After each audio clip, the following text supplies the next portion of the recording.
Ugh. Shut up.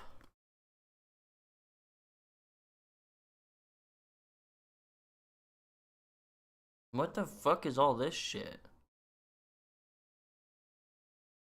Kinda badass.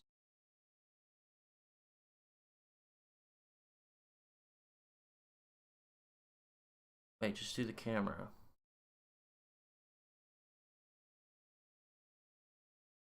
Bro. I don't know what the fuck I did to all this. Oh, it's because this is way lower, isn't it?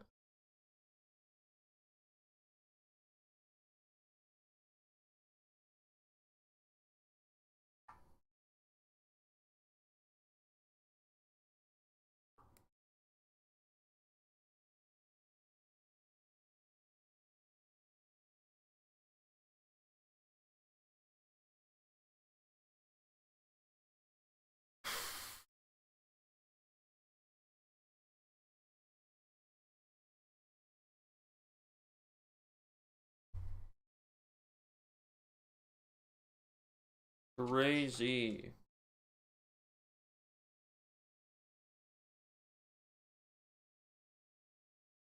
So, Zoran Mamdani must have won that race, huh?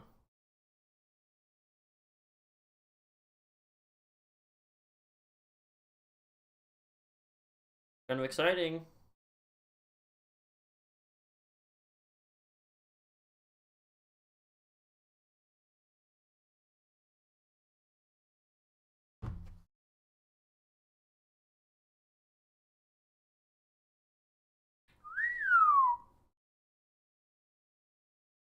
My mayor of Florence was up for election.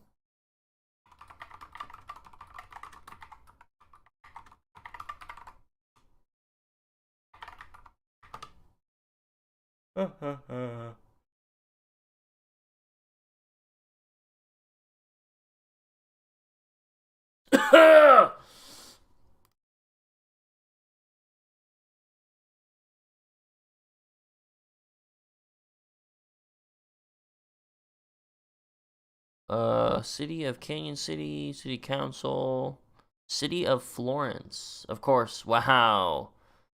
The incumbent mayor, Mr. Steve Wolf, demolished. He got 75% of the vote. Click to see map.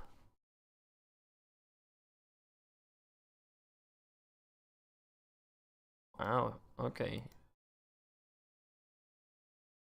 Andy Love Herrera. I don't know them. Yeah, I think a lot of people like the mayor. Seems like a pretty good dude. City of Florence City Council, Ward 1. Brutal Mergelman. He's the same. These people just got 100% of the vote? Did nobody challenge them? That is actually kind of frustrating.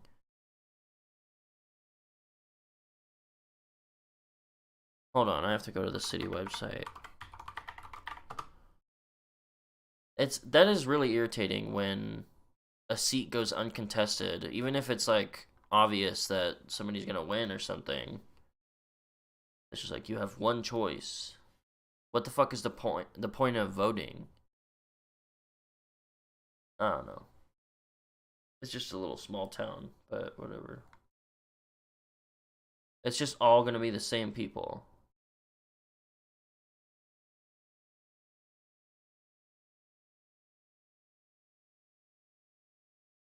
Let's see. So who won? Mayor Steve Wolf. Oh, they haven't updated their website, but he's back for who knows how long.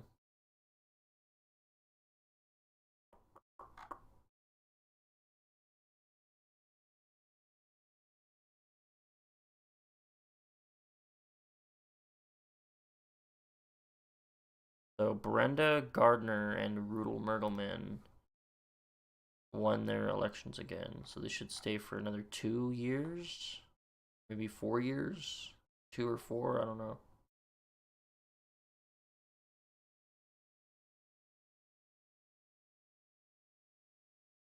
And this other guy, Matt Stiefel, he's got to go soon. He wasn't running for. Is there a Ward 2 anywhere in here? No. He wasn't running for re-election, so he's gonna have to get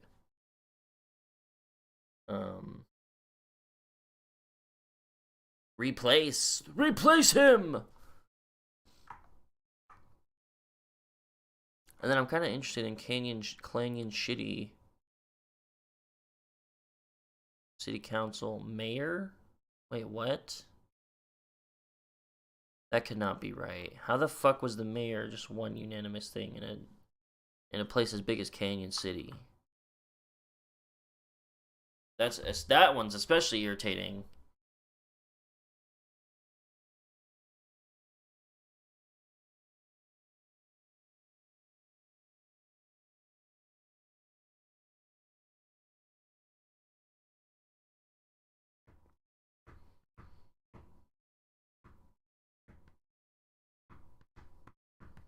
I don't know. I haven't been paying attention to that stuff. Anything else?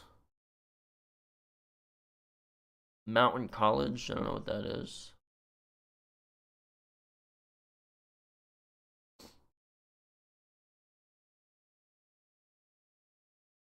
Oh, these are our propositions. Hold up.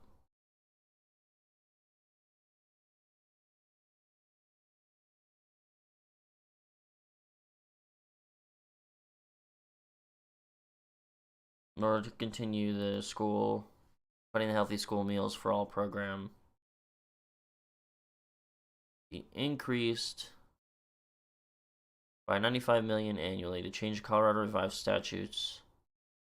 Support access to healthy food for Colorado. What? Increasing the state taxable income for individuals who have a federal taxable income of $300,000 or more. How did this lose? Bro.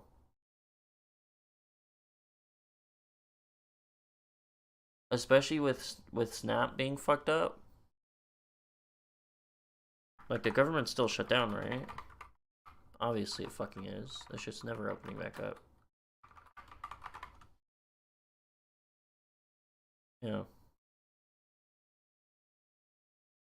Oh, the White House has a government shutdown clock. This is how long the radical Democrats have been destroying our country. What does it say? 30. Why is it so shitty? It hurts my eyes to look at. The fuck?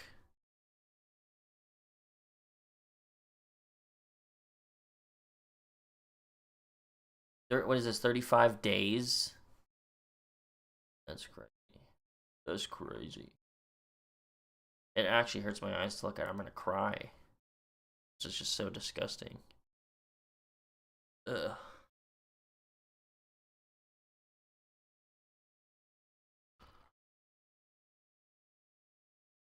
Well, that's the election stuff. Election results. Is there anything exciting? I know New York is one of the biggest, probably the biggest election.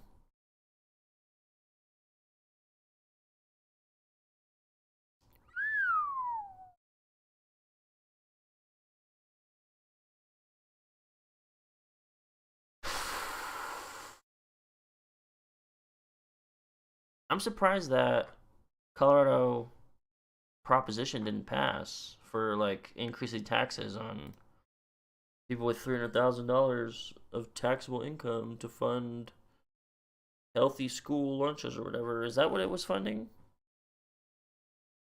I don't know. Well, shit, I want to go back to it. Hold on. Hold up. Fuck it. I'll just dig through this shit. It's one of these, right? Yeah.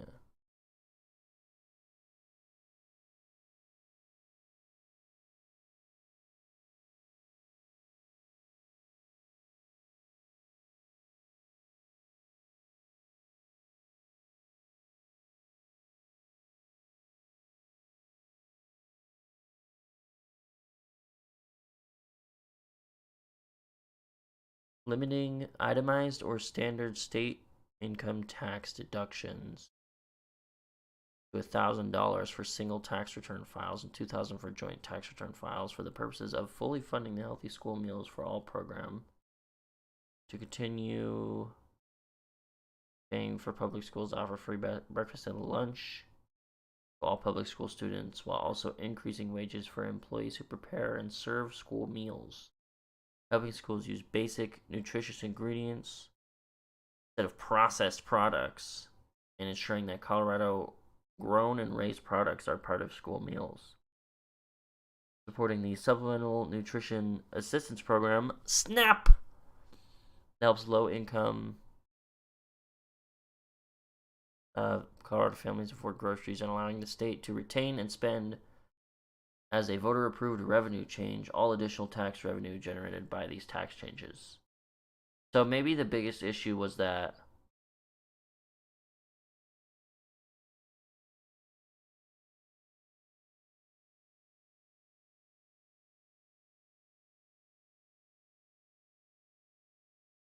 this looks like an issue.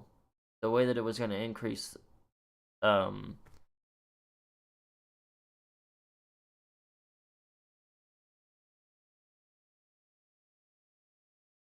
way that it was going to increase revenue was by limiting tax deductions for people making 300,000 or more. You could only get $1,000 or $2,000 in deductions.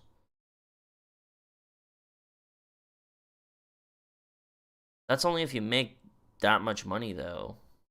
Who the fuck cares? Median income Colorado.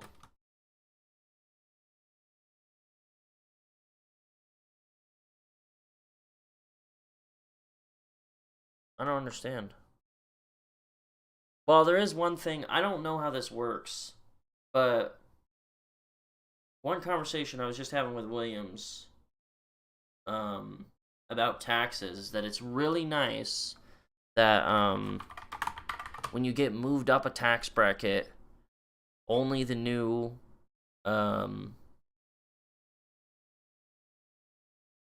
only that new money you make in that next tax bracket gets that higher tax rate.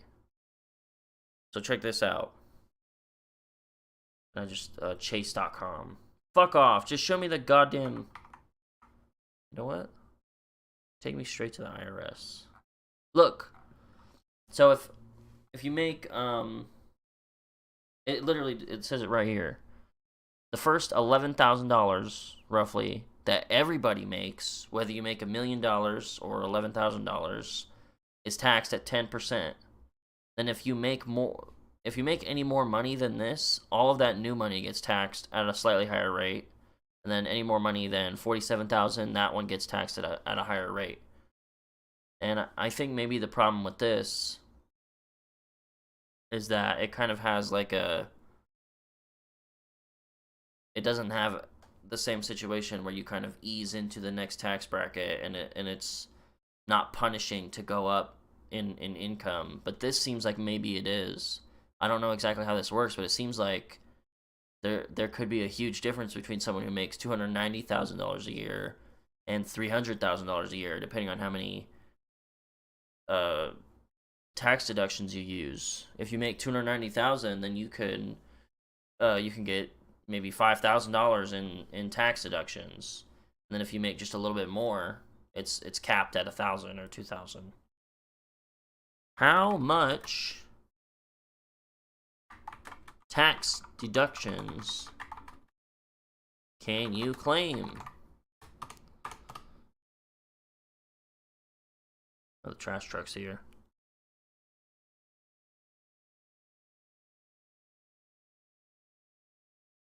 Itemized. Oh, there's a difference? I'm not gonna know this shit. This said itemized, right? Oh, either one.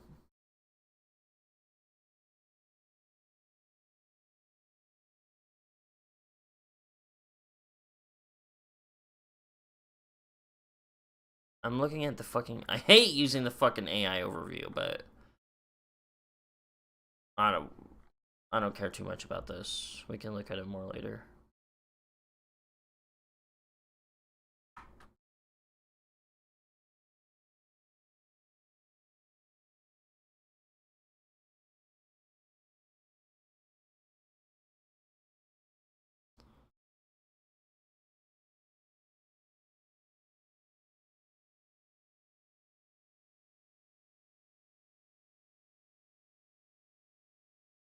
Whatever.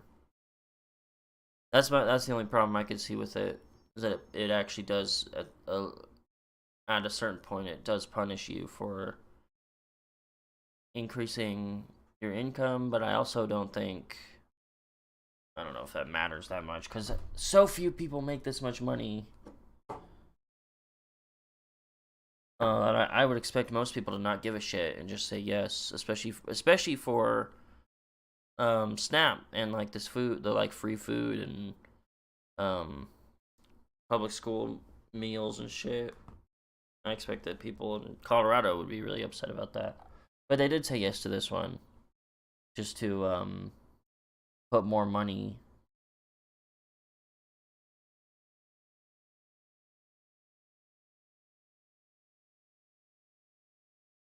I wonder what this 2022 voter approved state tax deduction limits on individuals with incomes of $300,000 or more. I wonder what that is. What that already looks like and how much of a change the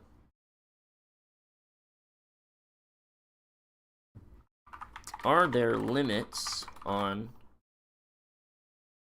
tax deductions?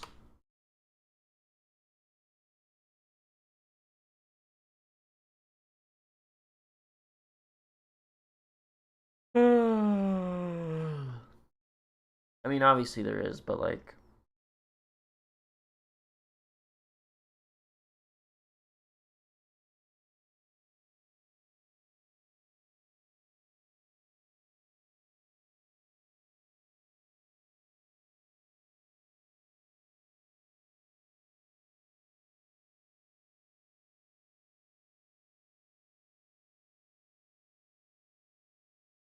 the limit increased to 40,000.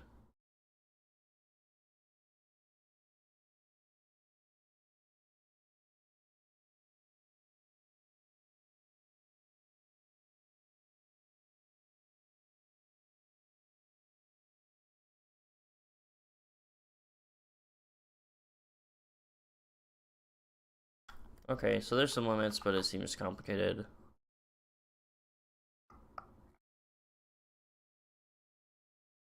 Oh, and then Canyon City was going for a pool to be without creating any new tax or increasing tax. May Canyon City continue to levy and collect the 1% sales tax for street-related infrastructure improvements as approved by the voters? Blah blah blah blah blah blah. Repairs.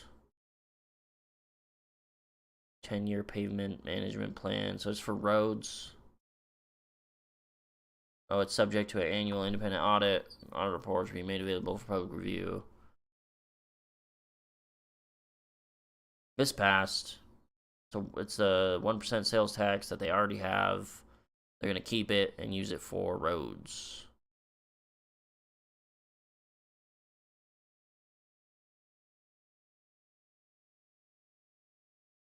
Okay. This did not pass, though, for a pool, right? Taxes being increased annually by 675,000.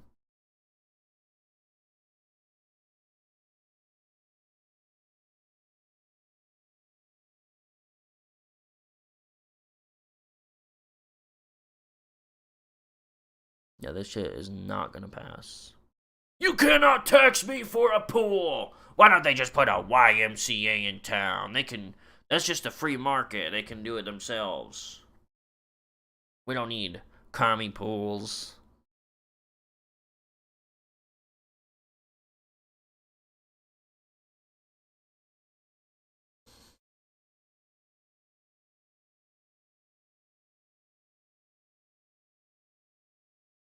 Man, Florence has a public pool and Canyon doesn't.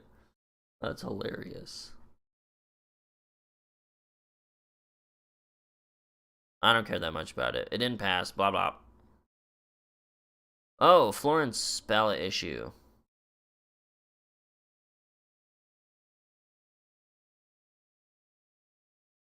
Extend. Ooh, extend the tax for another 10 years. Exclusively for the construction. It's all for streets and other public rights of way.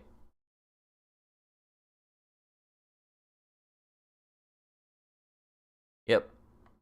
Okay. Alright, there's all that. Is this just for Colorado?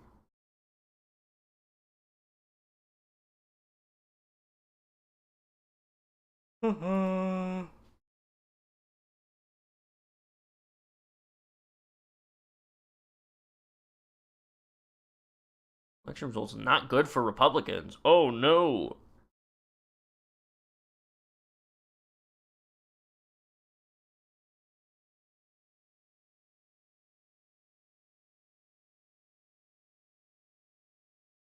Can I just see some shit?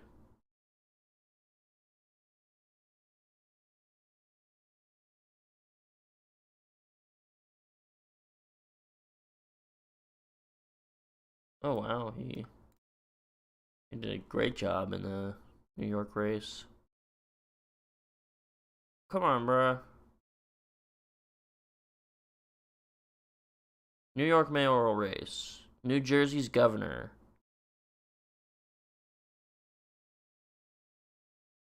Okay. Virginia governor.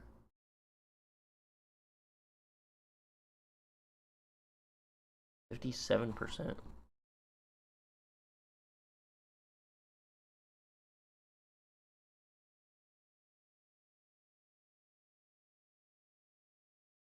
Attorney General and all that.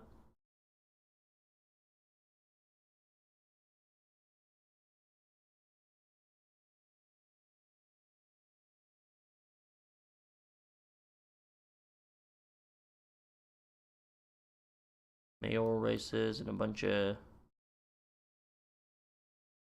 big cities. Yeah, so it's New York and then a couple governors.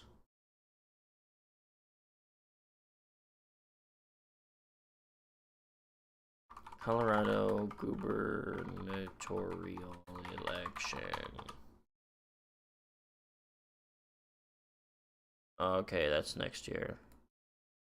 2026 is going to be another big election time, because that's when we're going to do the House and the Senate.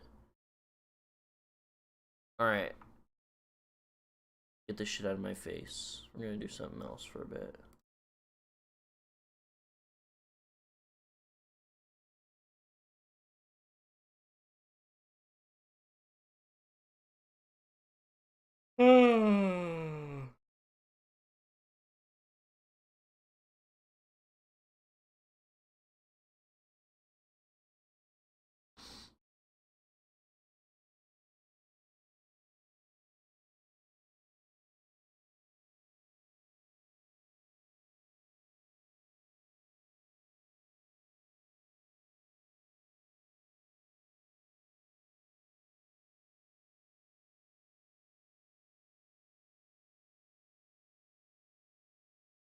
I missed a quiz.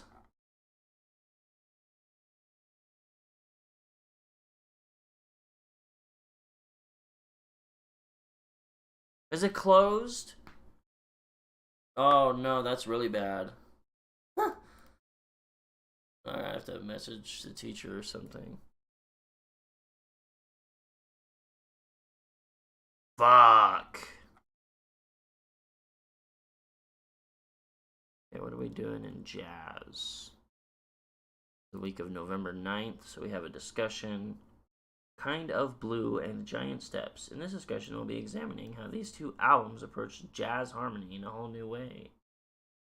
In 1959, Miles Davis and John Coltrane both put out albums that approached jazz harmony in completely new ways. Compose a short answer to the following questions.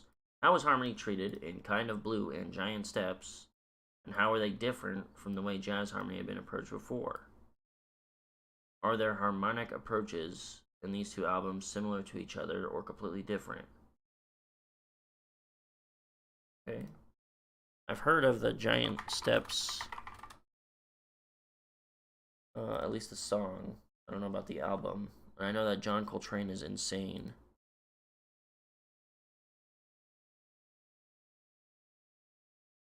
We're already fucking respect. It's Wednesday, right? Let's do Thursday.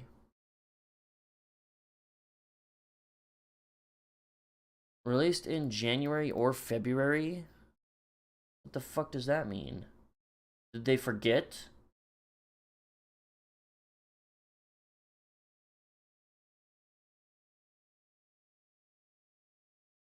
Okay.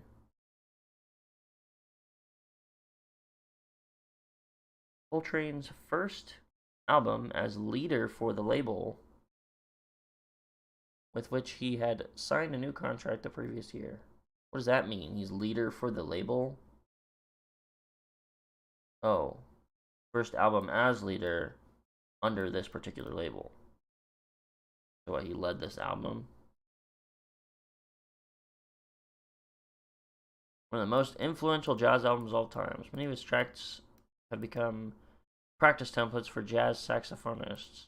2004, it was one of 50 recordings chosen that year by the Library of Congress to be added to the National Recording Registry. Thank you for not fucking showing me shit. What the fuck is wrong with this fucking website?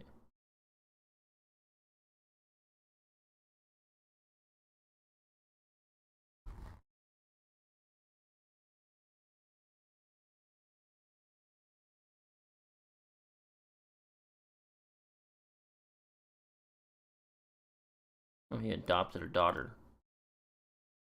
Mr. PC.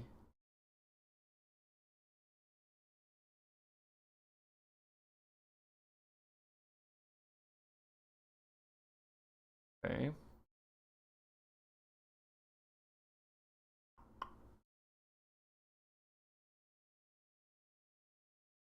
Miles Davis's business manager, Harold Lovett, negotiated a record contract for Coltrane with Atlantic.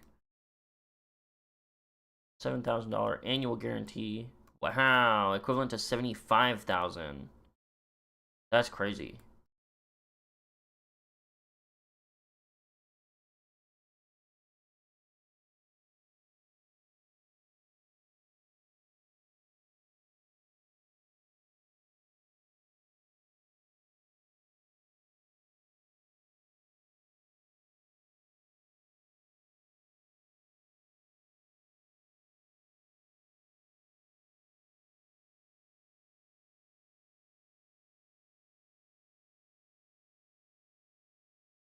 Recording took place May 4th and 5th, 2 weeks after Coltrane had participated in the final session of Kind of Blue, another thing I'm reading about. Open that up. It's not a song, it's a album, right? Yeah.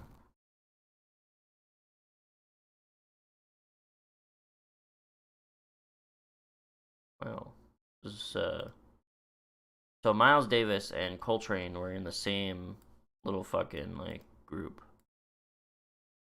Well, kind of. They were like very. It seemed like they were very close. Miles Davis's business manager was setting up like contracts for Coltrane, and then Coltrane's rhythm section was from the Miles Davis quintet.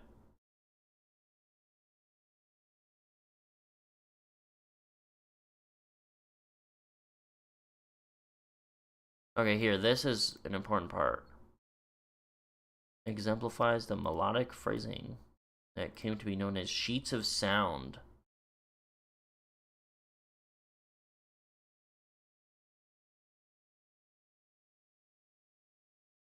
Is that the Coltrane sound? The sheets of sound?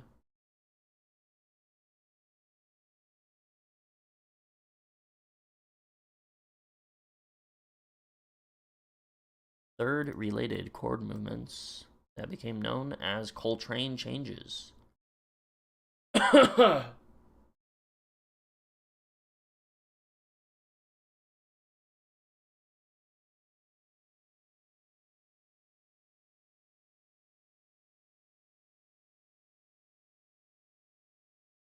substitute chords, I guess.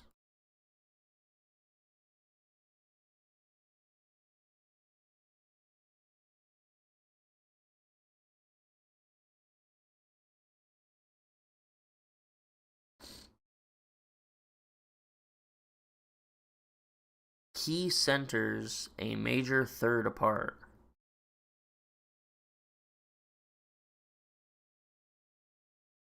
What does that mean? I don't really know what that means. Does that mean the key is changing over and over, and every time it changes, it's a major third apart? Which is...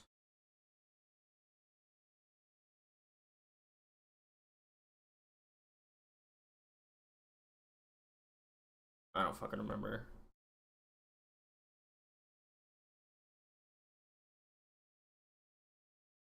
Used it as a practice piece. Difficult chord changes presenting a kind of ultimate harmonic challenge, serving as a gateway into modern jazz improvisation. Several pieces on this album went on to become jazz standards, most prominently Naima and Giant Steps. Yeah, that's the only one I've heard of is this shit. Can we just find Giant Steps? I've seen this Vox video of people talking about it, but it's just people that like, well, I don't understand much music theory, but this is how they like talking metaphors. It's like, imagine that these are all different languages and you're jumping between all the different languages. Like, I understand some music, you can explain it more than that.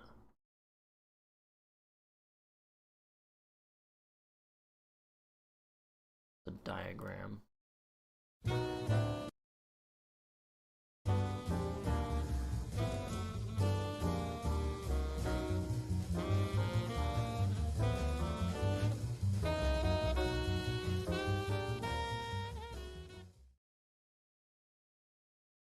Okay, that's crazy.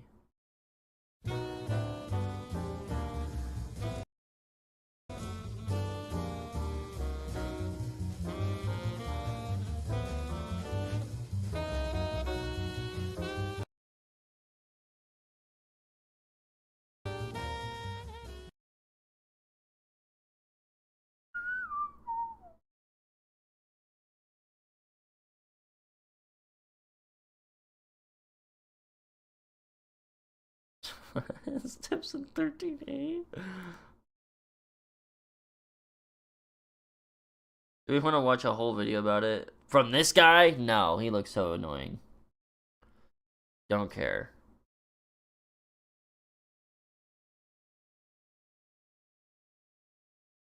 I don't know if I even care to watch any shit about this.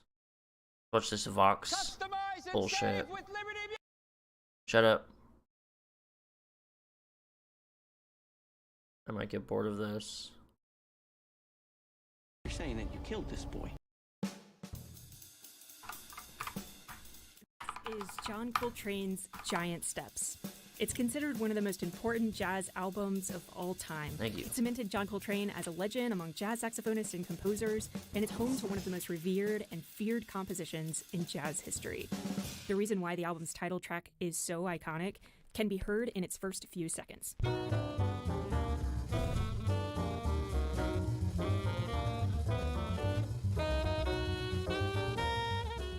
Coltrane wrote these unique chord changes for Giant Steps and later went on to use them over traditional jazz standards.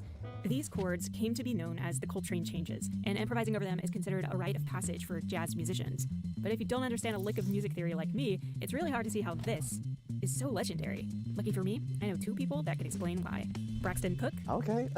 Okay, you got me on guard there. And Adam Neely. Should I get into the technical jargony stuff? Let's cut to the logo first. I just don't care. I hate it.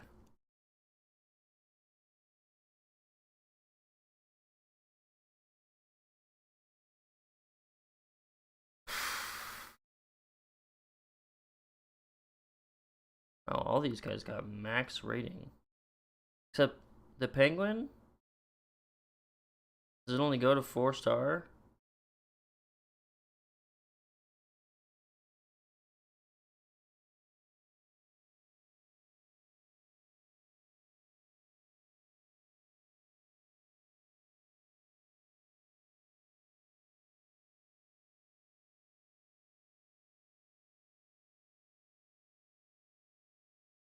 And how about Kind of Blue? By Miles Davis. I don't know shit about him.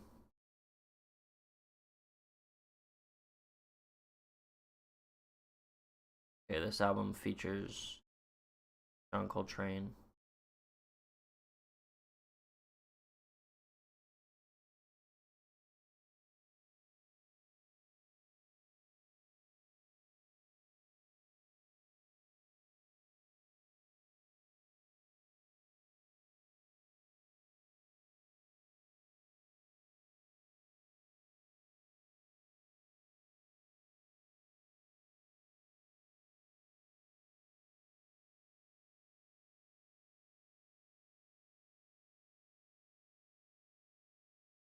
He departed from hard bop in favor of experimentation with musical modes.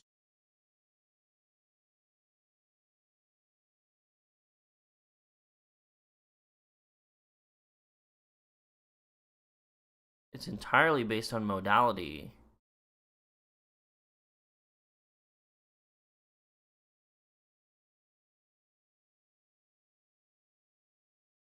They gave each performer a set of scales that encompass the parameters of their improvisation and style, and consequently more creative freedom with melodies. Coltrane later expanded on this modal approach in his own solo career. Is that different than what Coltrane is doing? The only thing I remember is he's using substitute chords.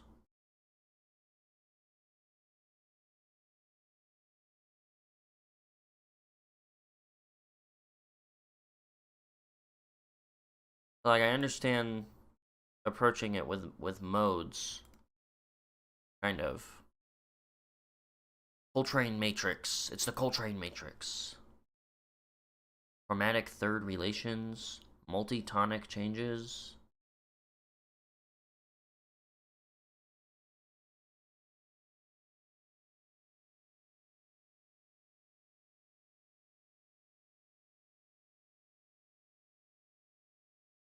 And steps.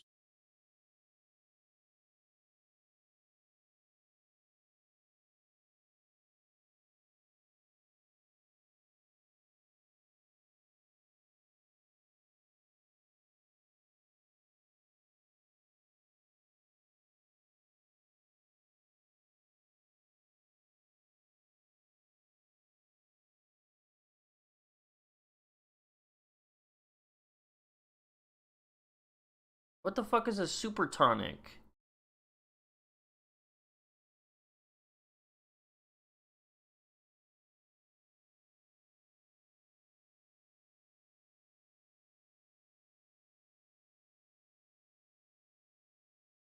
Play what? It's gonna be so loud.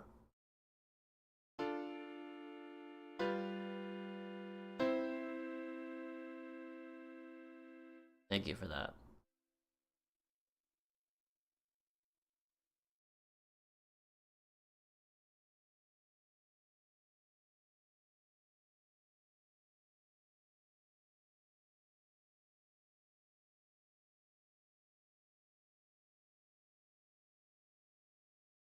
This shit is so weird.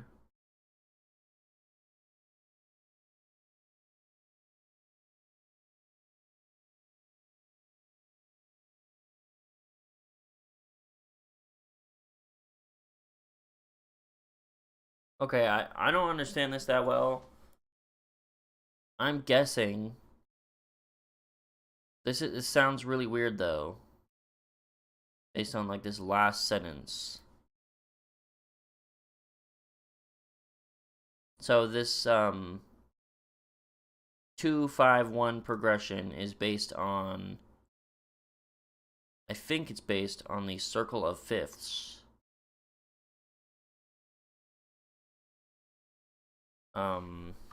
Chord scale.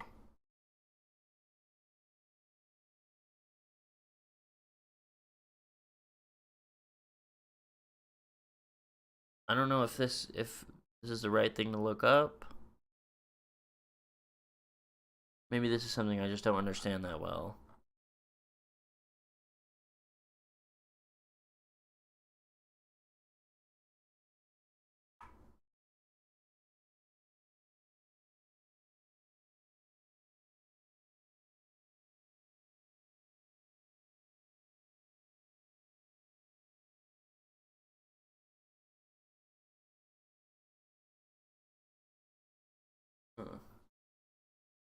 Dude, looked it up again. Chord scales. Shut up.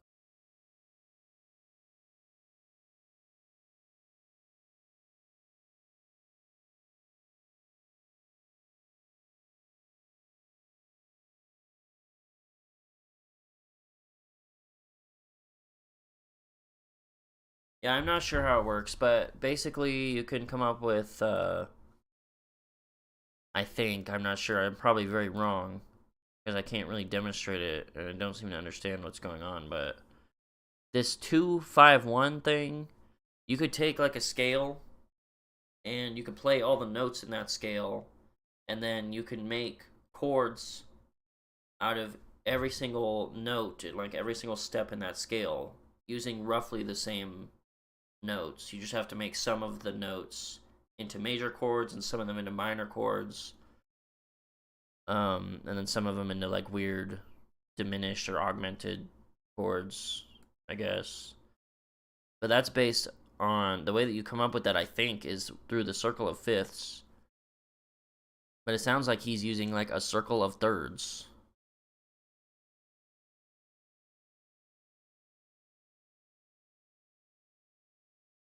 I have no idea though. I have no idea how that shit works.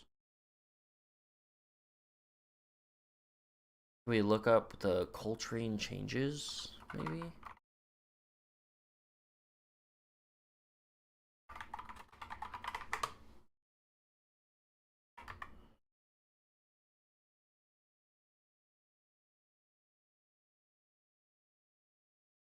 Mm.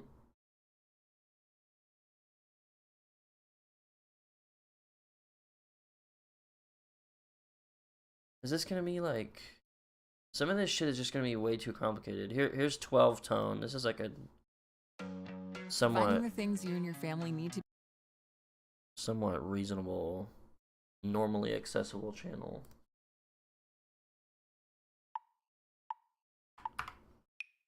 Hey, welcome to 12 Tone. If you asked who the most important jazz musician ever was, you'd get a lot of different answers, from early pioneers like Louis Armstrong to more recent innovators like Chick Corea, but one name you'd be sure to hear is John Coltrane. Coltrane was a saxophonist in the 50s and 60s who played with other jazz legends like Miles Davis, Dizzy Gillespie, Charlie Parker, and Thelonious Monk. He helped lead the development of free jazz and introduced a style of improvisation with the evocative name sheets of sound, but probably his most famous contribution to the language of music is a chord progression known as the Coltrane substitution, or simply the Coltrane changes. Featured in many of his songs, including Lazy Bird, Countdown, and Giant Steps, the Coltrane changes were a unique and exciting harmonic structure that provided fertile ground for the sort of dense, complex improvisation Coltrane was famous for, but on its surface it doesn't seem to make a whole lot of sense, and to understand both why it shouldn't work and why it does, we need to talk about a device called the 2-5. The 2-5 is, in many ways, the building block of jazz. Jazz theory, like most modern theory, revolves around the concept of functional harmony. This is the idea that different chords in a key have different jobs, and the 2-5 succinctly portrays the three most important roles behaving exactly the way we expect. There's tonic function chords, which are at rest, represented by this chord at the end. There's dominant function chords, which point the listener's ear back to the tonic, represented by the 5 chord in the middle. And rounding it out, we have the subdominant function chords, like this 2 chord here, which destabilize the sound to help set up the dominant chord's resolution. The 2-5 is a masterclass in functional harmony, all wrapped up in 3 little chords. It's no wonder jazz musicians love it. In fact, they love it so much that they often string them together, making what are called 2-5 chains, where instead of resolving to a tonic chord, the 5 in one 2-5 resolves straight into the 2 of another one. These new 2-5s have what are called secondary function, which means that instead of having a job in the actual key, they have one in a different key that we're just sort of stepping into momentarily. We're basically borrowing them. Anyway, stringing these 2-5s together creates a sense of constant motion, building up tension so that when we finally actually resolve at the end, you get a huge sense of release. Another important thing to note here is the root movement. If we throw out the 5 chords, the bass line moves downwards a whole step at a time. This also helps it feel connected, since each block is so close to the one before it. But Coltrane doesn't do that. Not quite anyway. The Coltrane changes resemble this 2/5 chain, but he makes a couple important adjustments. First, instead of these minor 7s we've been using, Coltrane swaps in some major 7 chords. This causes a bit of a problem because unlike minor and dominant 7s, major 7s don't really have much secondary function. For the most part, we don't tend to use them unless they're in the key. By the way, this makes finding the major 7 chords a really good tool for figuring out what key you're in. After all, there's usually only 2 of them. Usually.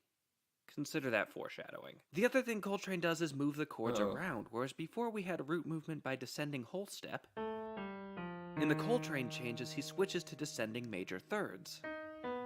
This is, of course, larger, which is where the name giant steps comes from, but another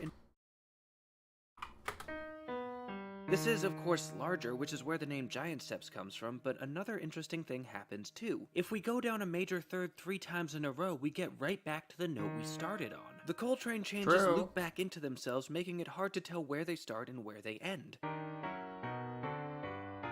In fact, with 3 different major 7 chords all spaced evenly, it's not even clear what key we're in. The easy answer would be to say we're not in any, but that's not quite true. There's a huge amount of structure here, and all of it is built on the foundations of functional harmony. It behaves a lot like it has a key, it's just that which key that is keeps changing. We're rapidly cycling through 3 different tonal centers, That's fucking E flat, insane. B, and G, landing briefly in each one before bouncing off to the next. I mentioned before that the Coltrane changes were well suited to Coltrane's dense, complex style of improvisation. This is why. Changing keys every couple seconds allows him to constantly bring in new notes, helping keep his solos fresh and forward moving. The Coltrane changes were perhaps most famously deployed in the infamous song Giant Steps, and before we go, I want to look at exactly how he used them there. It starts like this, and you may notice that that's not quite what we saw before. He ends the cycle early, hanging on the 3rd major 7 chord instead of completing the loop. He then goes to a 2/5 before doing the same thing over again, but from a different starting point.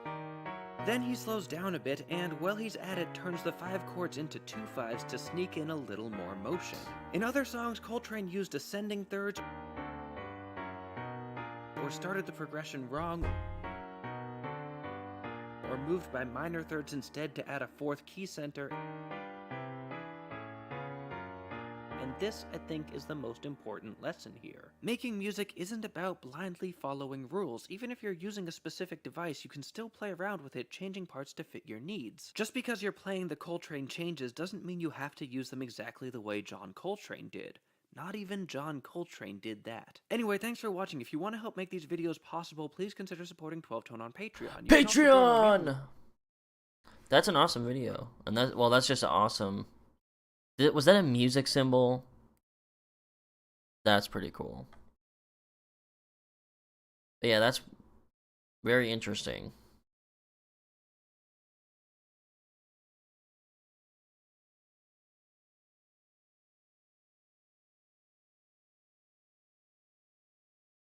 Okay.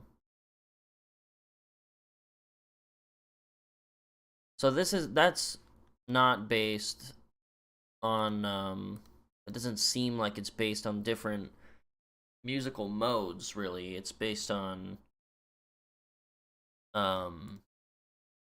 like shit with chords and like switching keys around, and not switching them around, but having like a different kind of chord progression.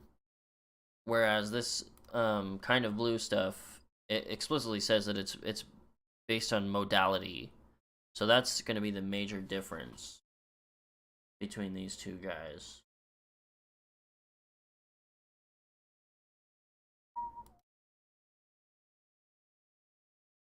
Between Kind of Blue and Giant Steps. I want to read some of these guys.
Reading shit.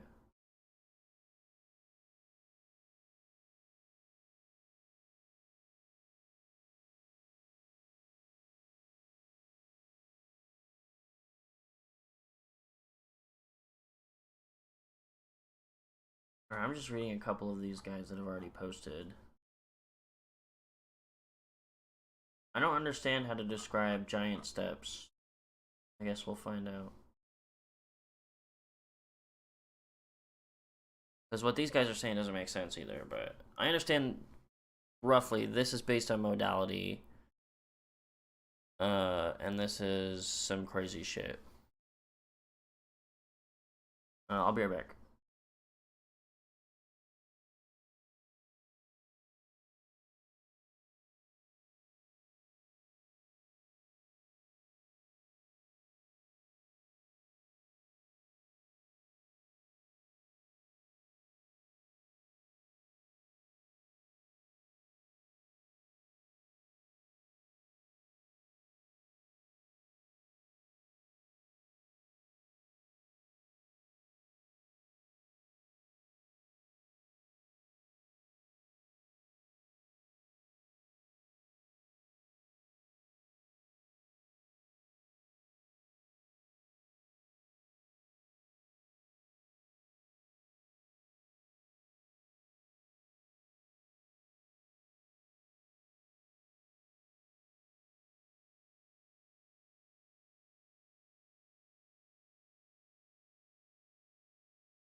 What?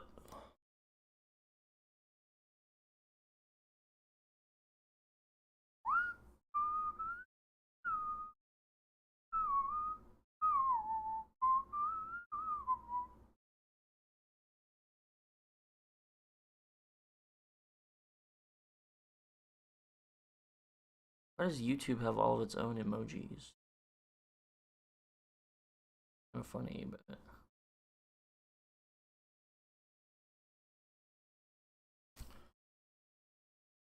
wah wah. What the?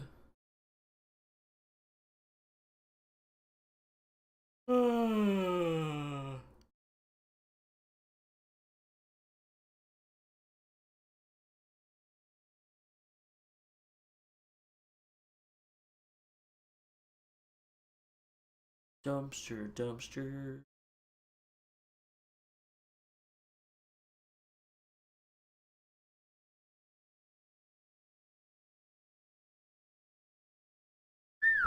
Very cool.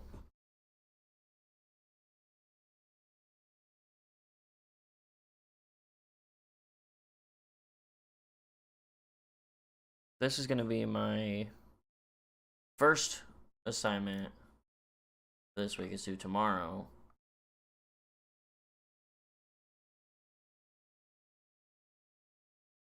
See what else is going on here. And I have to go to a jazz concert on Friday. Either this Friday or next Friday. I took both off in case I can go to either one. Maybe I should go to both. This is the only thing due this week, though. It has to be. At least in this class. Next week, there's 2 assignments. Wait, what is that? The assignments in this class are usually fucking massive. So I need to look at this. Jazz on film. This assignment, you will watch and then report on a full-length feature film that is either about jazz or has a jazz score. Specific instructions for this assignment are found in the assignment section of the appropriate module in content. Why wouldn't you just attach that shit to the assignment? Okay, we're gonna download this list and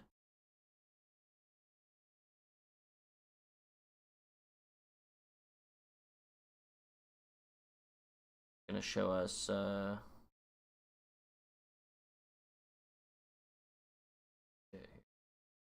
Hold up. Yeah, open it. Are you fucking kidding me? Show in folder. It's a doc file, bro. Just open it.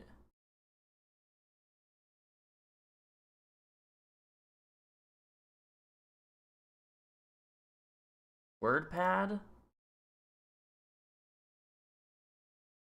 I can't open this file.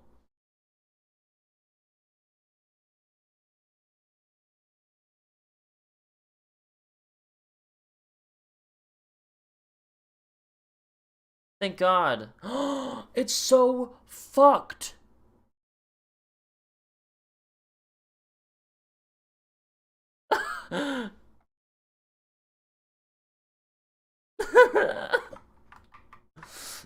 What the fuck?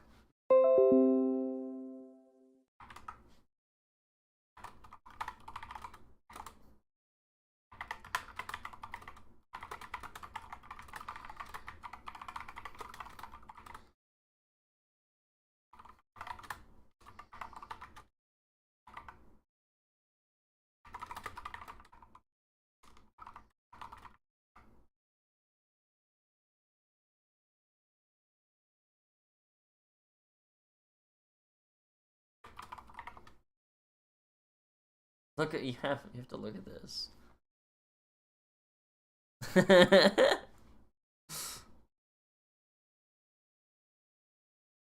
Look, this is what I opened.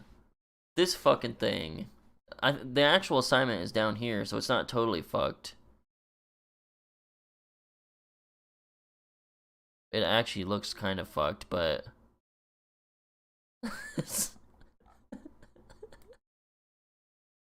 what is this? I've never even seen half of these symbols in my life.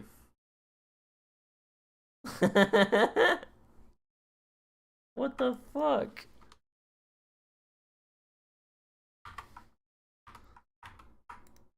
I don't know.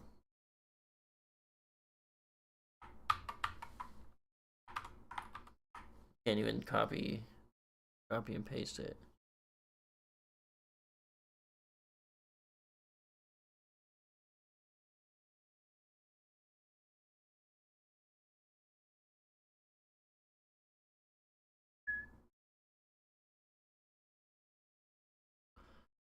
Some of the earlier films use unflattering racial stereotypes.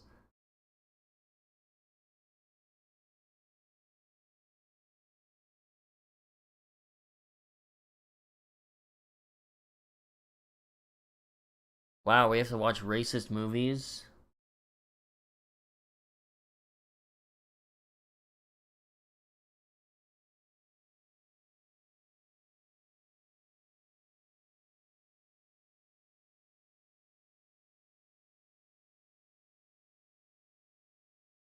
Local library? I'm not going outside.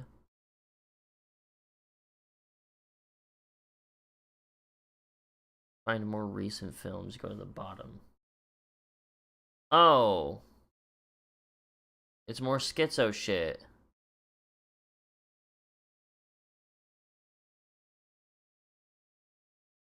I feel like we're gonna do this more recent stuff. But it would be really interesting to see an extremely racist movie. I don't know why.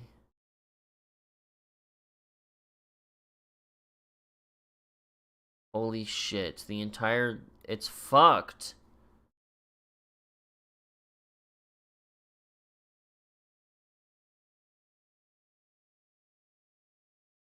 I don't even understand what happened. Why is this a doc file? Can't you just make a PDF? Or like, I don't know if it's the doc that fucked it. Just, this is like insane.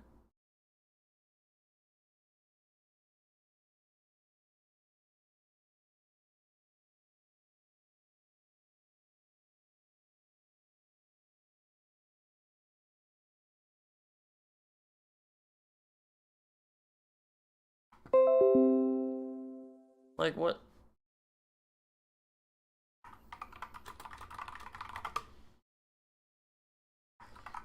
How to view doc file.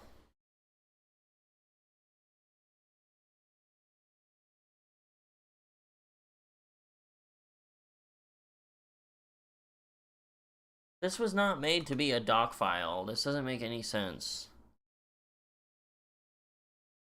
It's so fucking broken.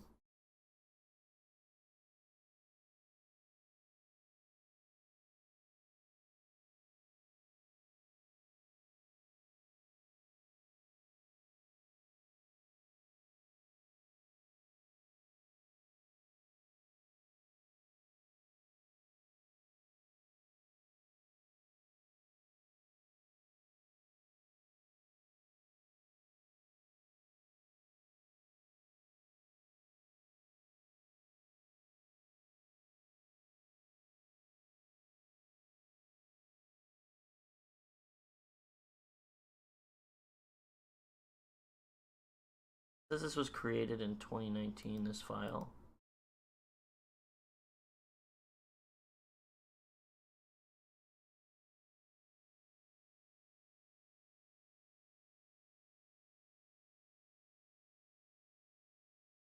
This is just completely fucked up.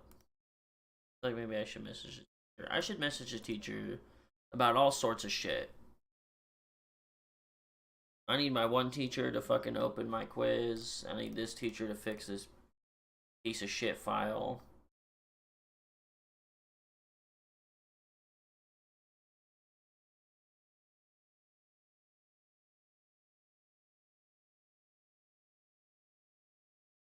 Alright, well, it's a jazz movie, so I can only see, like, fucking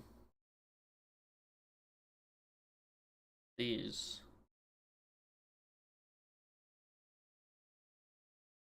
Like, what the fuck?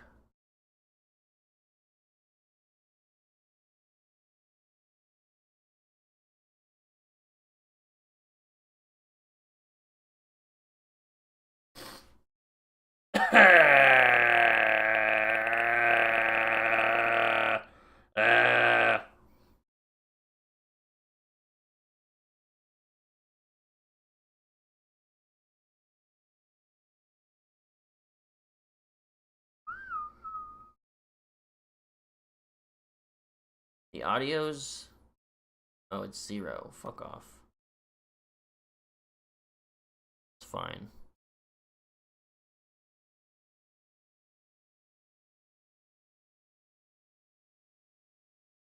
Alright, well, that's cool. I want to look at some psychology assignment. I'm mostly going to be worried about that jazz shit, because...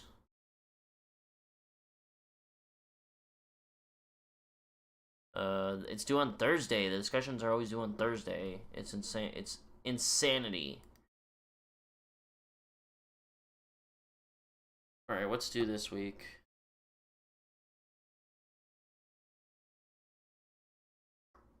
All sorts of shit.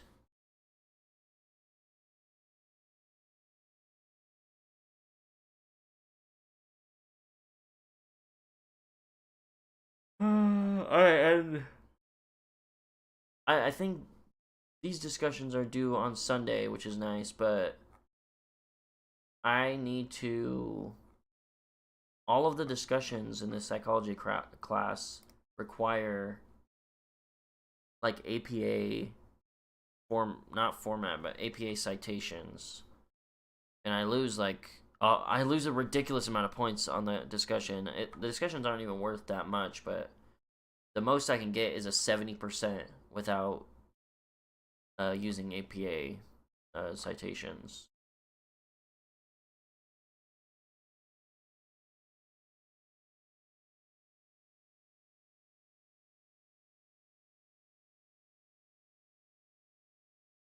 Wait, what? Why is this saying...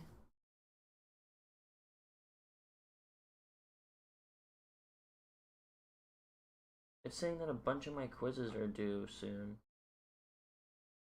This one's dead. We're done with this week. On the next. This is...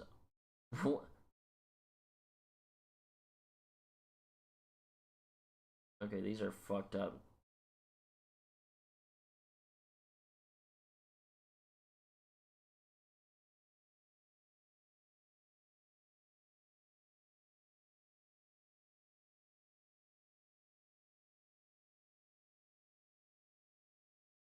I hate this class.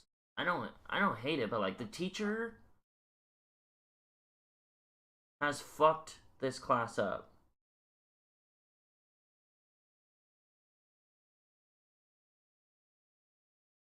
I don't know. I have to look at the syllabus of the schedule because no, this lady, I feel bad because I don't think she knows how to run a online thing. But like it's just such a mess. The due dates are like all over the place. Shit like opens and closes at random fucking dates. There's like duplicates of assignments. It says that there's like 10 times more assignments than there actually are, and there's no way to complete them. It just says like this is overdue, this is overdue.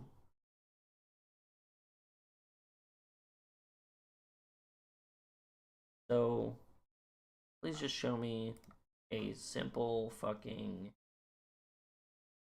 course calendar so I can see what I have to do. Because this shit is not fucking telling me.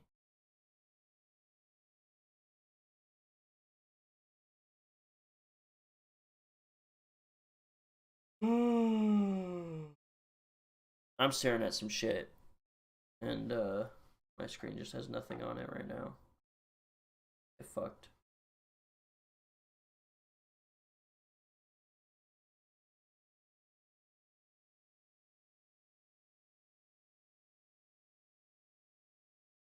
Yep.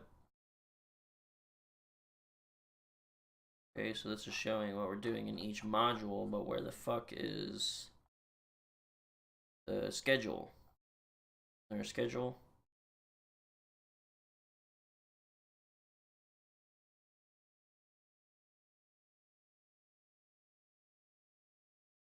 Nope. You can't see shit here. This is fucking hopeless. It literally, this is called syllabus and schedule. And there's no schedule.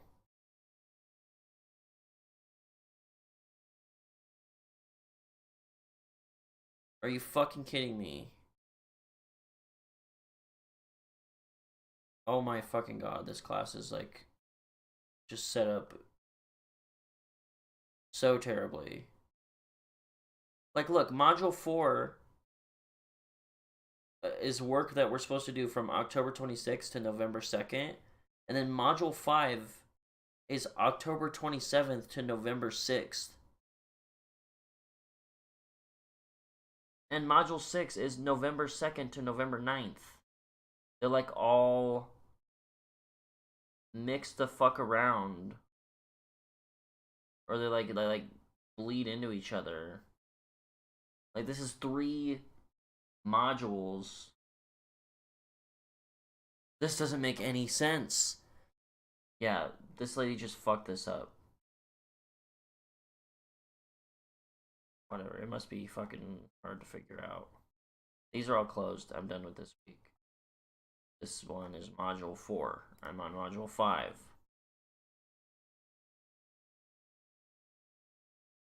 Oh, here's some... Thank God, some fucking... What is it, Hank Green or something? This is what I need to calm down. If the Colonel knew we waited this long to bring our tangy, smoky KFC original honey barbecue back, he'd be, a little upset. He would be I'll get pissed. The Colonel lived, so we could chicken. So Shut the up. name Ivan Pavlov rings a bell. Good one. It's because his experiments are among the most famous in the history of psychology. His work contributed to the foundation of the behaviorist school of thought that viewed psychology. Why he just jumped right into it? Where the fuck is the intro?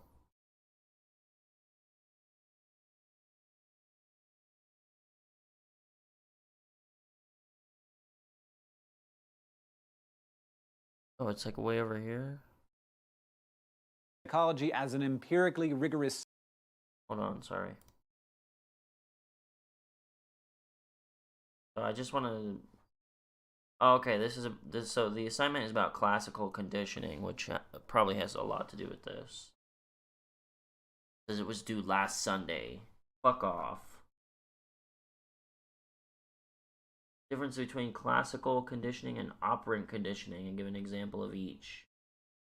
Think about a time you experienced classical conditioning. Explain and label the NS, US, UR, CS, and CR. In your example, discuss how you may extinguish the CR. Those should be 250 words for strong discussion, include references and citations in APA format. What the fuck is all this? NS, US, UR, CS, and CR.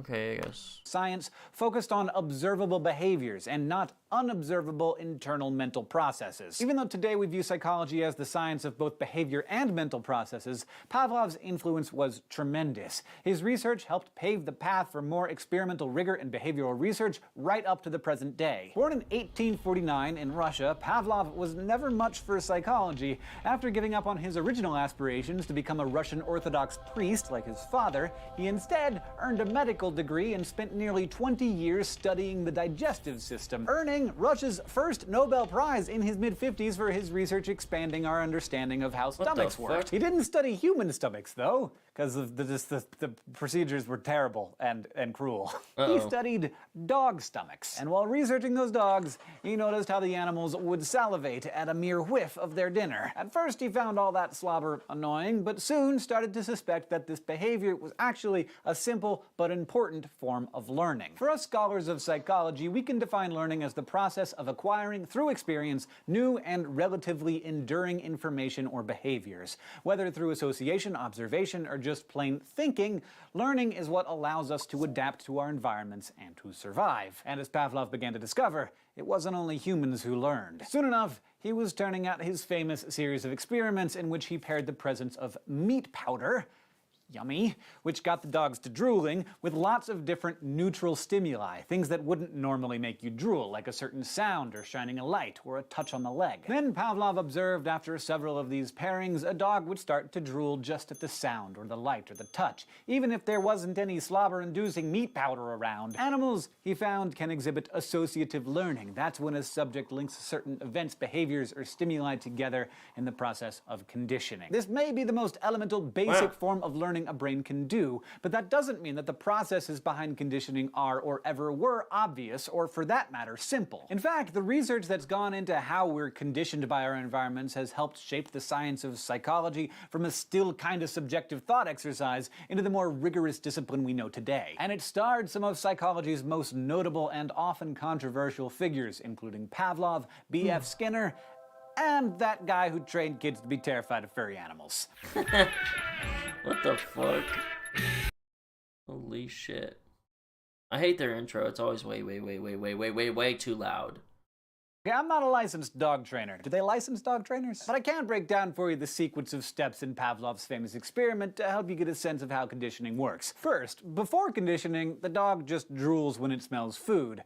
That smell is the unconditioned stimulus, and the slobbering, the unconditioned or natural response. The ringing sound, which at this point means nothing to the dog, is the neutral stimulus, and it produces no drooling. During conditioning, the unconditioned stimulus, the food smell, is paired with the neutral stimulus, the bell sound, and results in drooling. This is repeated many times until the association between the two stimuli is made in a stage called acquisition. By the time you get to the after conditioning phase, that old neutral stimulus has become a conditioned stimulus, because it now elicits the conditioned response of drooling. Sounds super simple, right? If you have a dog, you've probably seen it. Here's a bunch of shit. Do any of these match these random fucking things? This class has too much work. Oh my god. Alright. NSUSUR. There's no AC. Is there a CS?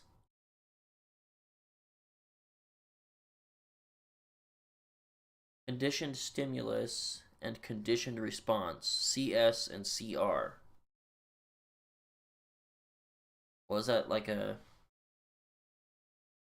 neutral stimulus? What's a US and UR? Oh.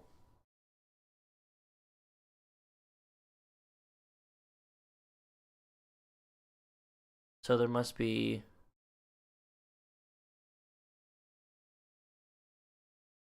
US.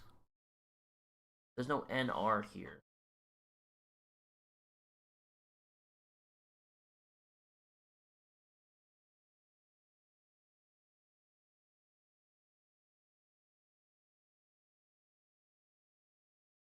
There's no NS either.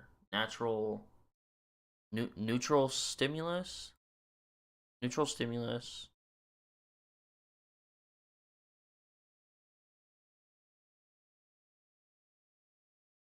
What's with all? There's 1, 2, 3, 4, 5 different. I don't know what NS is. NS conditioning. Neutral stimulus. Oh, that is what that is, right? What's a unconditioned stimulus?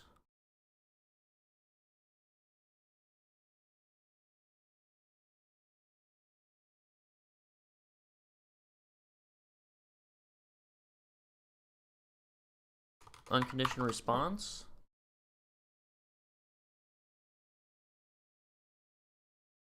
Alright, so we could probably guess all of these.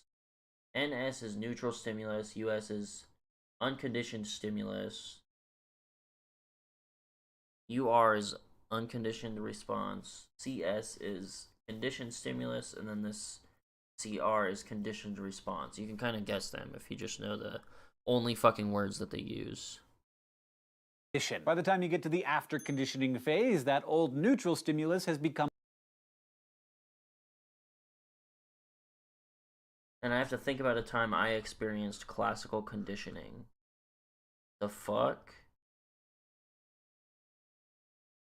Okay, are there any neutral stimuli that I associate with other shit to have a conditioned response? Wait, which one's the conditioned stimuli? Stimulus. Oh, it's this one that you added. The unconditioned stimulus is like a basic thing that will trigger a natural response anyway. And you add a neutral stimulus, which becomes conditioned. Unconditioned is like built in. First name Bill, last name Tin.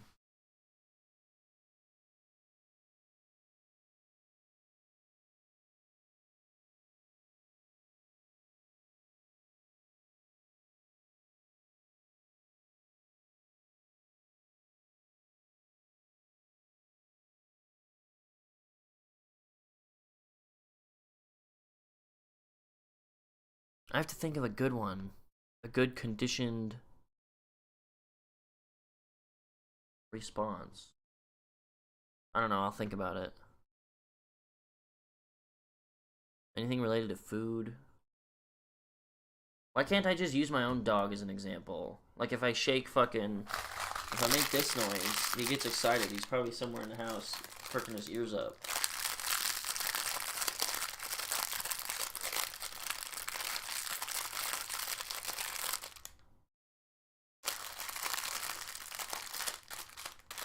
No, he's not gonna come. But it's because it sounds like a food bag.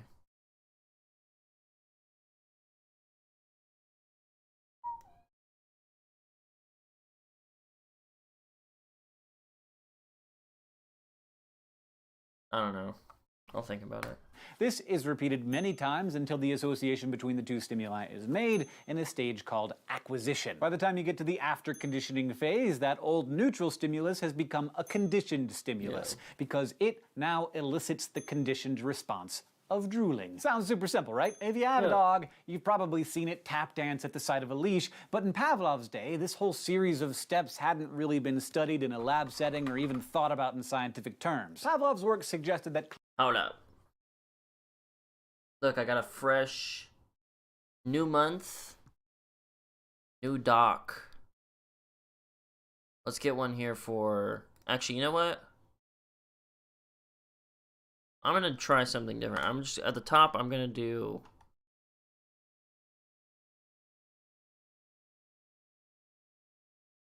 I want this to be like a neutral tab where I can just write shit. Neutral tab. No. We're just doing. We're just gonna call the first tab the same thing. And then I need one for psychology. I need to write some of this down because I have assignments that ask like, what did you do this week? What did you learn?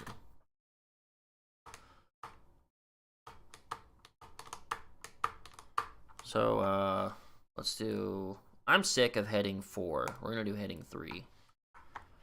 Wait. Actually, we're gonna do heading 2. Classical conditioning. Look at how much nicer that looks compared to this shit. Look. Blah, blah, blah. It looks like dull and sad. But this one looks so cool. What if we change it to heading 3? It still looks dull and sad. You have to do 2 or 1. too bold. Yeah. It's not bold. Well, it can be bold.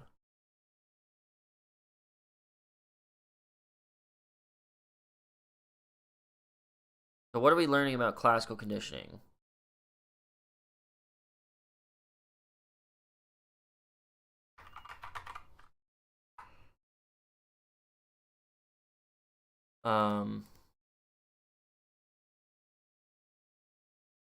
I don't know.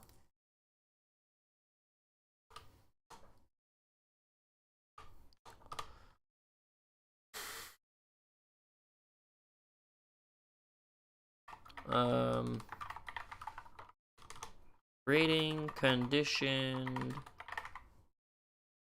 responses by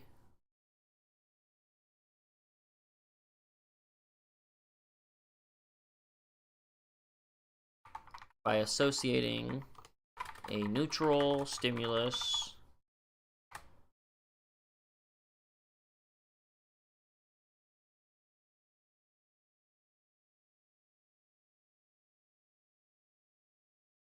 with a natural response. That doesn't make sense unless you know what I'm talking about.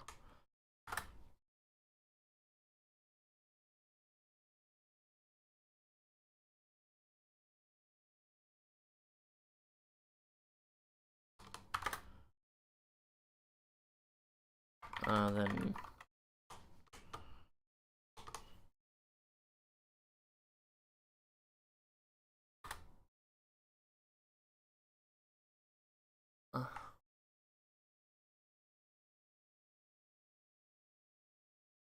fuck. What do you call the food?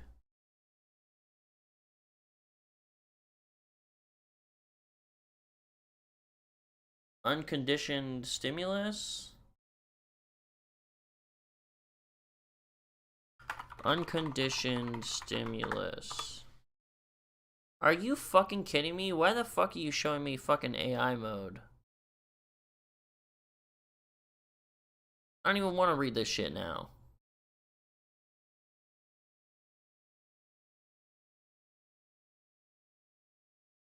Okay. With an unconditioned stimulus and its natural response.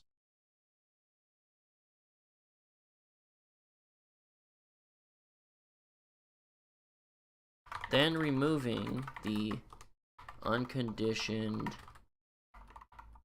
stimulus such that the neutral stimulus evokes the same response on its own. This is way too wordy.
Yeah, sure.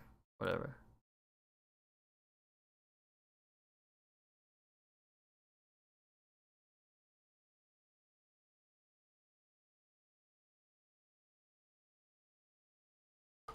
Cool. And then what if I make a new some other shit?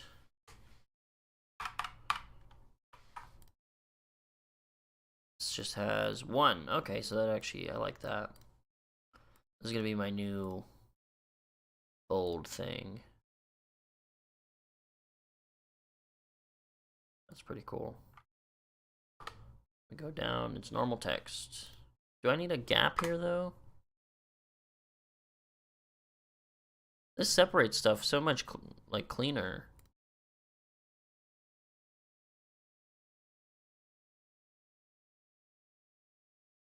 All right, let's try that.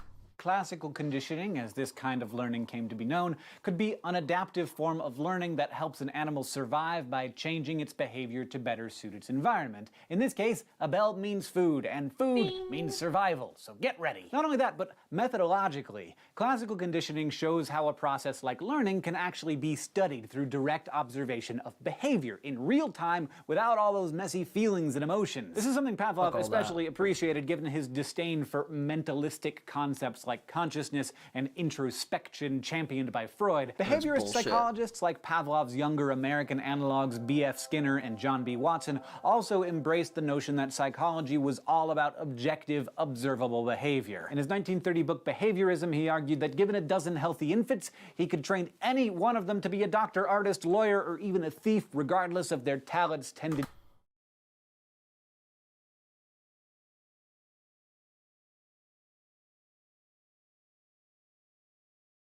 or ancestry. Whoa there, Watson! Thankfully, no one gave him any infants. In his most famous, and yes, controversial experiment, Watson conditioned a young child dubbed Little Albert to fear a white rat.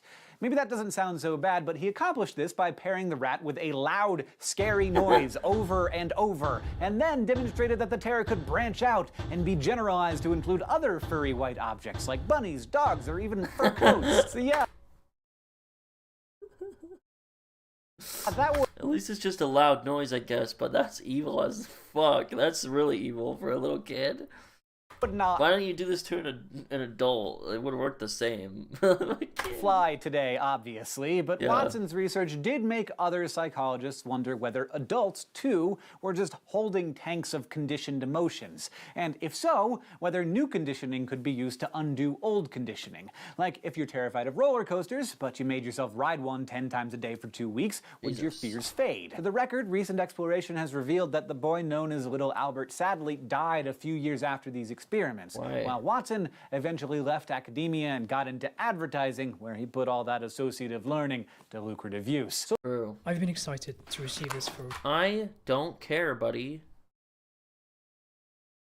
So that's classical conditioning, but we've also got another kind of associative learning, operant conditioning. If classical conditioning is all about forming associations between stimuli, operant conditioning involves associating our own behavior with consequences. The kid who gets a cookie for saying please, or the aquarium seal that gets a sardine for balances. The kid Oh, this has to do with reinforcing and punishing.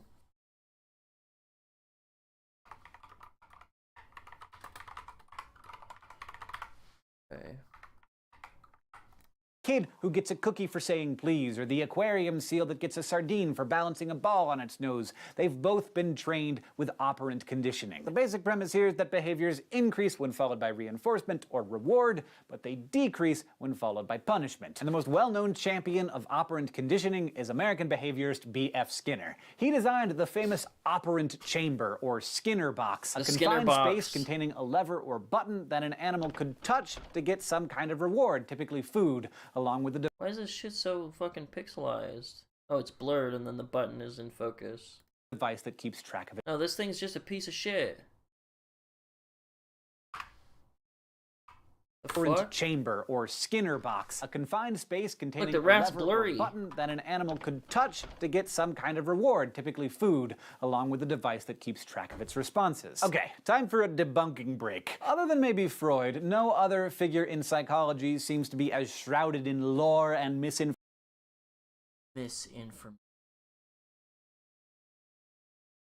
I'll be right back one more time.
Wrong.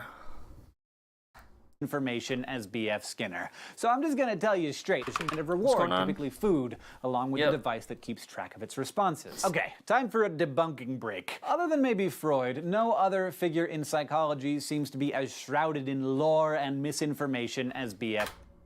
What do we know about B.F. Skinner? He put animals in a box. I don't know anything about him, really. Skinner. So I'm just gonna tell you straight that no, Skinner never put any kids in the box. And no, he didn't raise his children without love or affection, okay. and his daughter didn't hate his guts until the day she committed suicide. Deborah Skinner is alive and well, and she loved her dad plenty. Skinner did, however, invent something called an air crib, a climate-controlled box with a window on the front that was meant to keep babies warm and safe while their moms ran around doing their 1950s lady thing. It's not exactly where I'd like to spend the night, but it wasn't remotely the same as the Skinner box. No one knows. If they cry, they get fucking shocked. And what's a good thing a baby could do? If they laugh or something, they get a little. That's when they get their food. Where all these myths came from, but being a somewhat controversial guy, Skinner had a lot of haters, some of whom were probably happy to perpetuate misinformation. But back to the rat in the box. Basically, the box provided an observable stage to demonstrate Skinner's concept of reinforcement, which is anything that increases the behavior that it follows. In other words, you push the lever, you get a snack, and then you want to keep pushing the lever. But most rats aren't gonna push a lever for no reason. I mean, there aren't food dispensing levers in the natural environment, so operant conditioning behavior requires shaping. Maybe you give the rat a little nibble of food each time it gets closer to the operant conditioning is behavior. the video I making mean, that there noise? aren't food dispensing levers in the natural environment, so operant conditioning behavior requires. No, it's my Minecraft thing. I thought so, but then I rewinded and.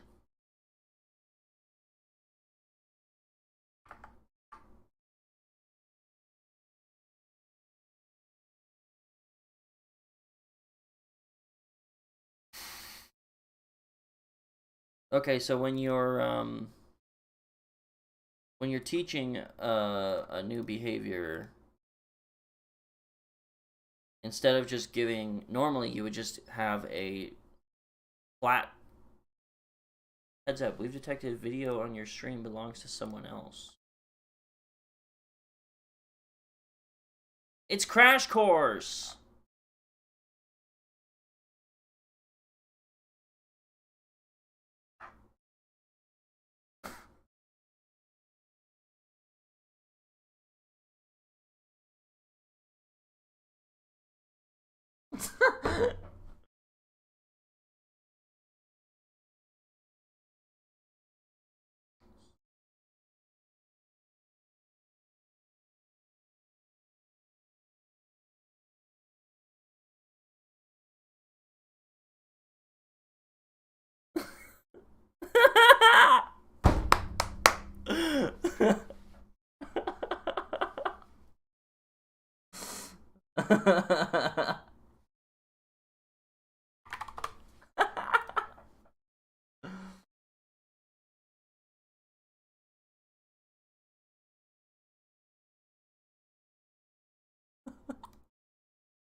So how can I unblock it?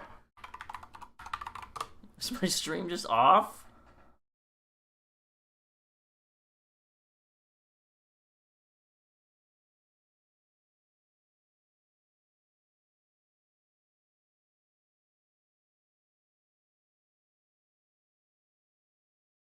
Come on, it's not being streamed. Turn it back on now.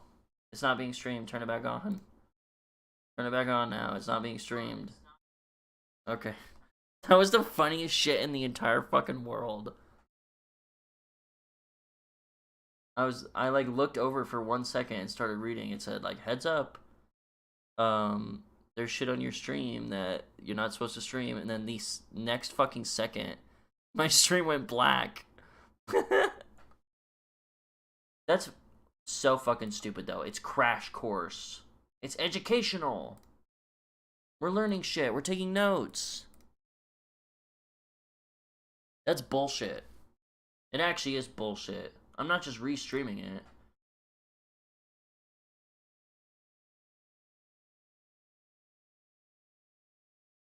Whatever, dude. That pissed me off so bad. Operant conditioning. We'll just take some notes on this shit.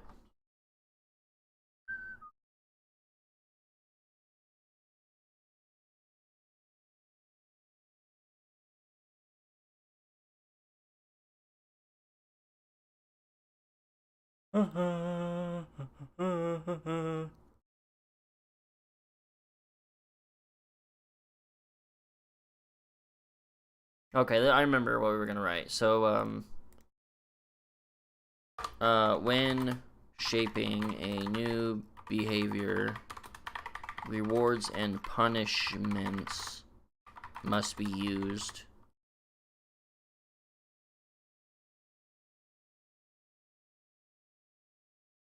For smaller increments. It's like what he was saying with the rat. The rat isn't just gonna push a button and get food. Like you have to kind of guide it towards the button. If it gets closer to the button, it gets a little food. If it touches the button but doesn't press it, it gets a little bit of food. And then eventually it'll learn to press the button. It keeps messing around.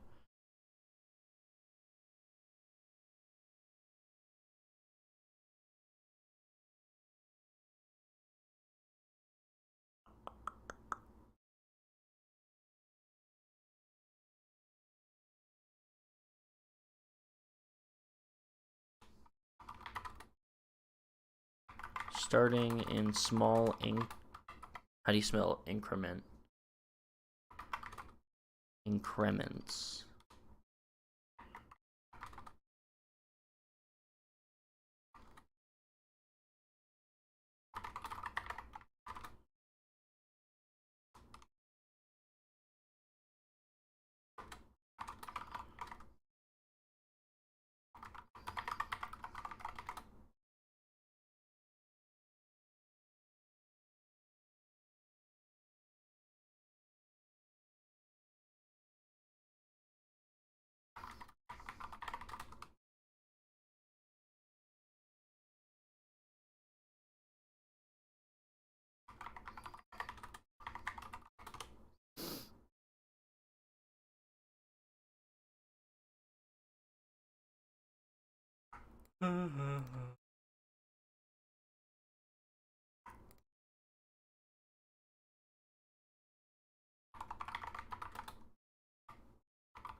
Has to do with reinforcement and punishment.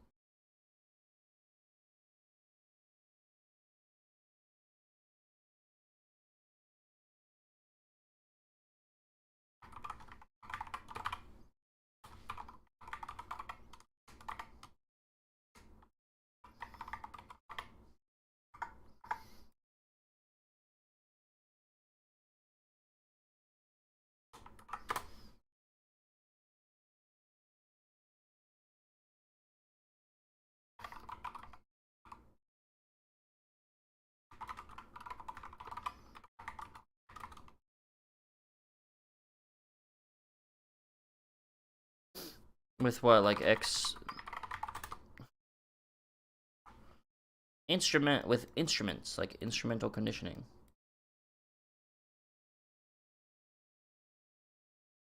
Reward or aversive stimuli.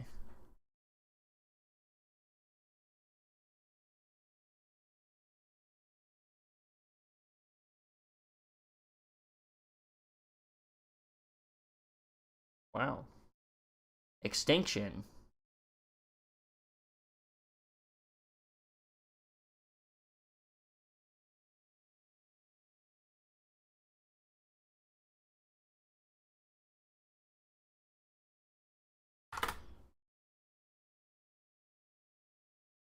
Crazy.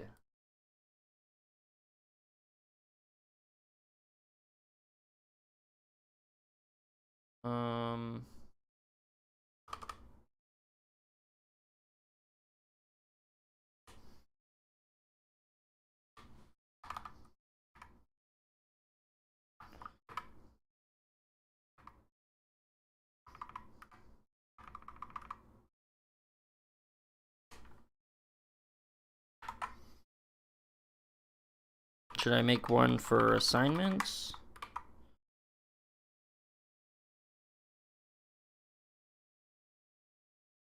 And here is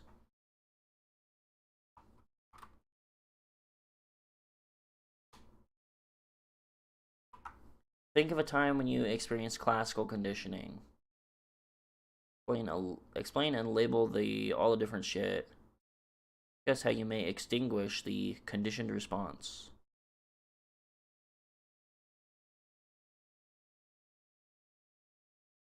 Oh. Alright, this is two parts. First, explain the... What is the difference between operant and classical conditioning? What is an example of each? Part 1.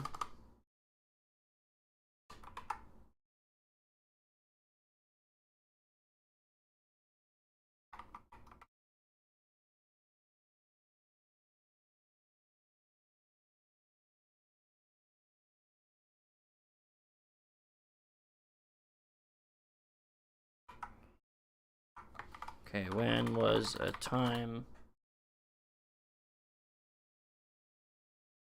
that I experienced classical well, if I experienced it, that doesn't mean that I got classically conditioned. It could just mean that I saw, like maybe I could use my dog as an example.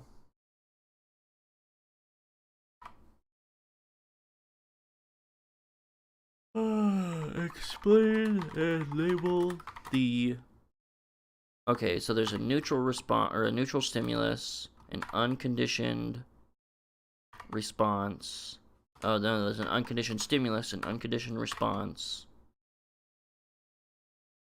And then there's a conditioned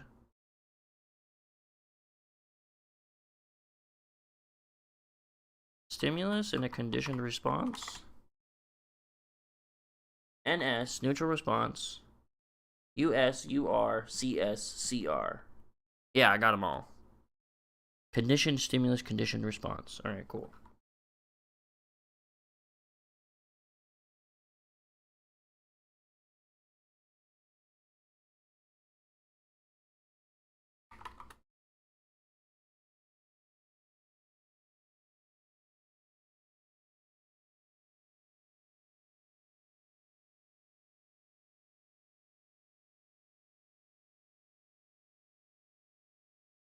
When was a time that's not acceptable?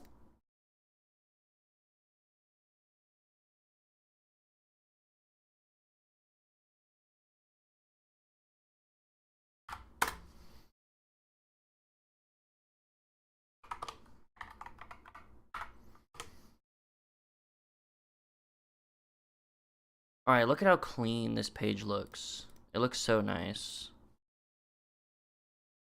Get some more faces here.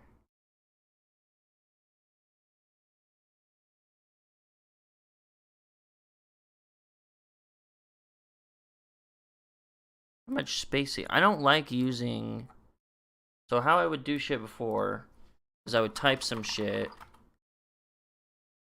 and then if it's like a related idea, I would just put it one space in between.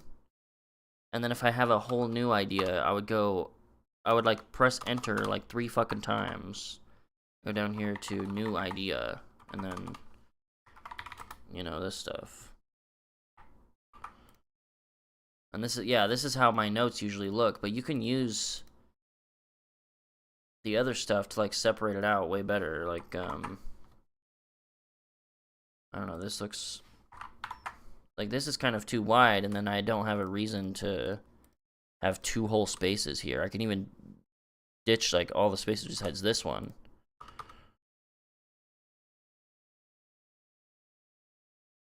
So I really like how this works. I don't experiment enough with my notes.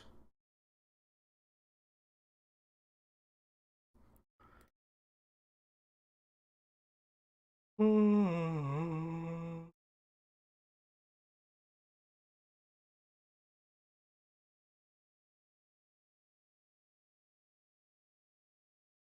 I put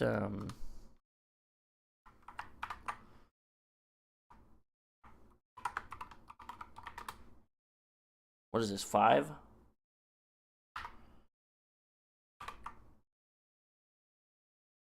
Oh, and then all that's under it. Okay, that's nice, yeah.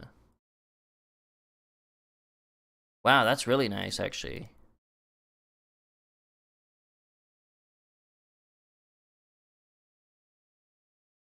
Cool.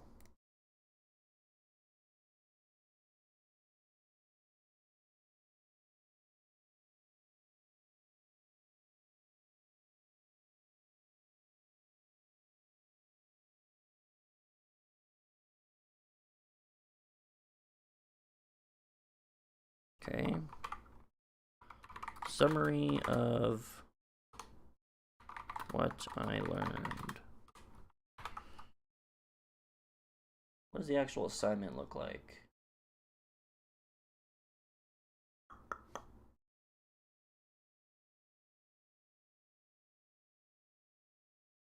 It said that this was all due last Sunday.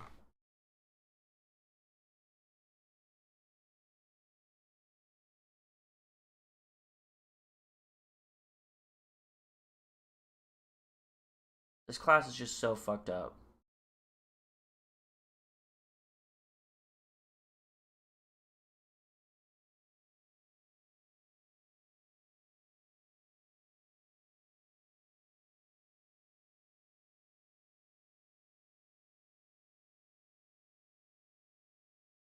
Alright, summarize the points.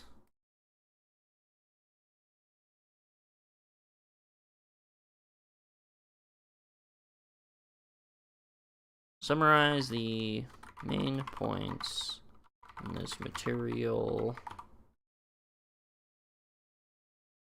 And then we have another one. I don't want all this to be bold.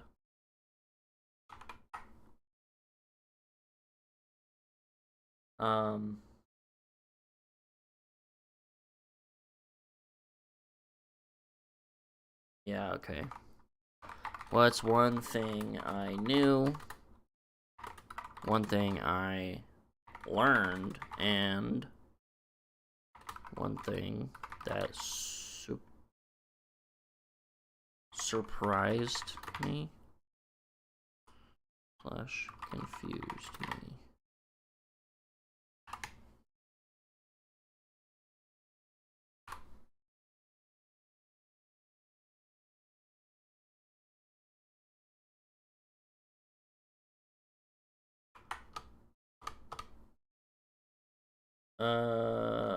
In your own words, describe your view on the material. Explain any connections to your own personal. Okay. What do I think about the material?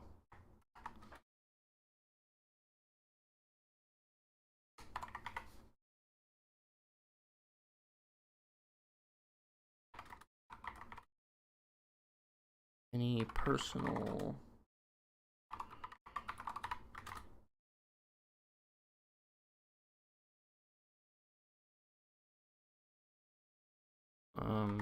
any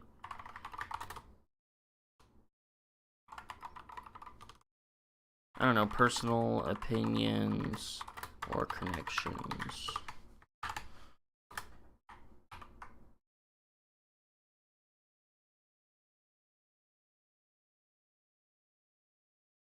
Alright, and this should include, if I go into all these, it should include all the work I have to do.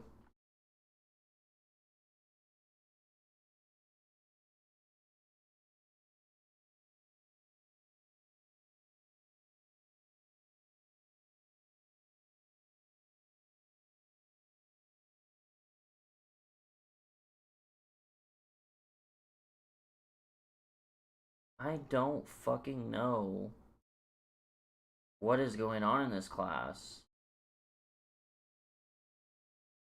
It's like, it says that this module 5 that I'm working on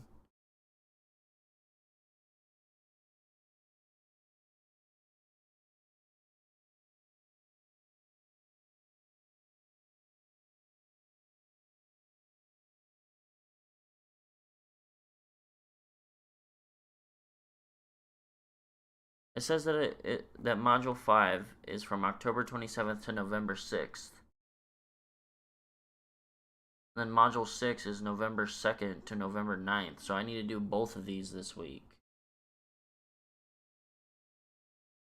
You kidding me?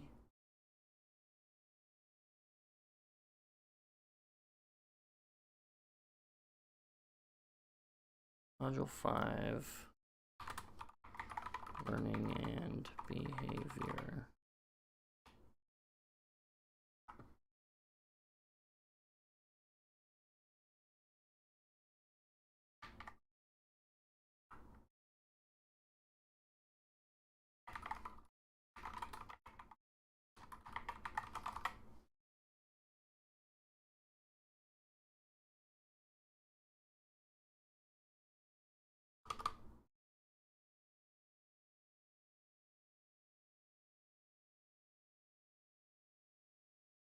Yeah, it says that these are due, and they close on November 9th. So this is 2 weeks worth of work I'm doing this week for some reason.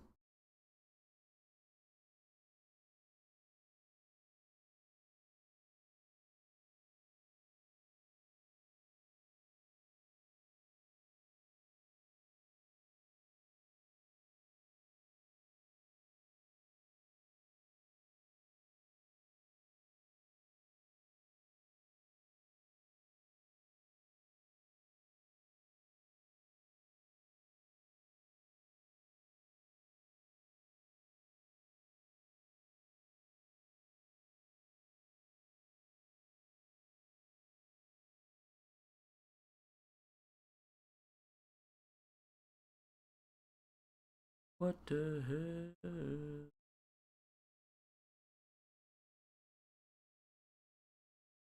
Okay, what's this one? Module 6?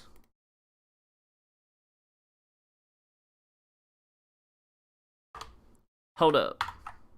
No, this is a big... Module 6. What's this about?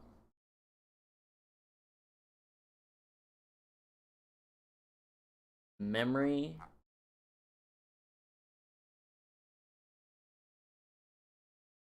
Well, it's all about memory.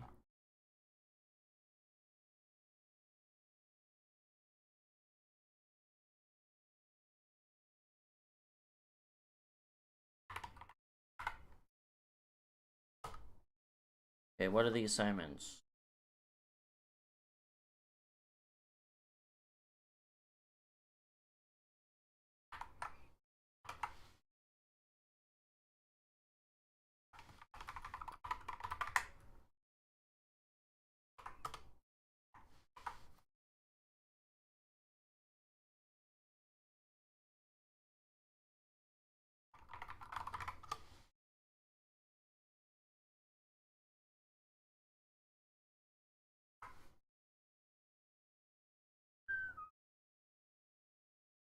Explain how misinformation, imagination, and source amnesia influence our memory construction.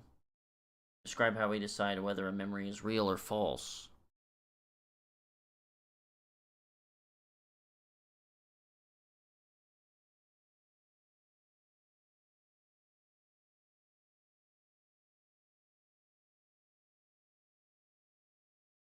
Okay, so how do misinfo, imagination, and source amnesia influence memory?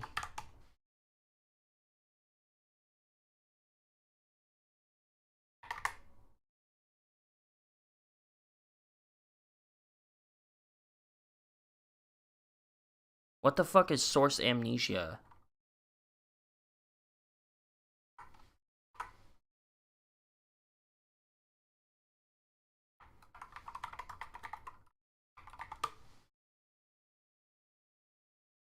Ooh.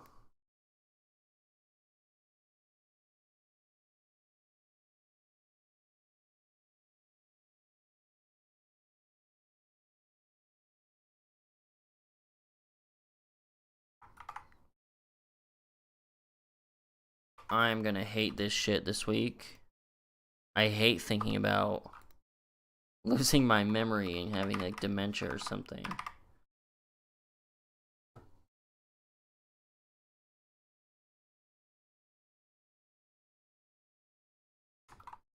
Describe a time I experienced a false memory.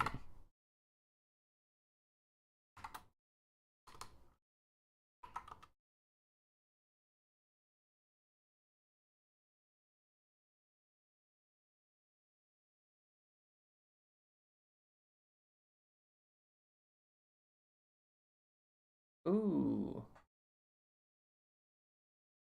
Okay, describe the roles played by the frontal lobes, hippocampus, cerebellum, and basal ganglia.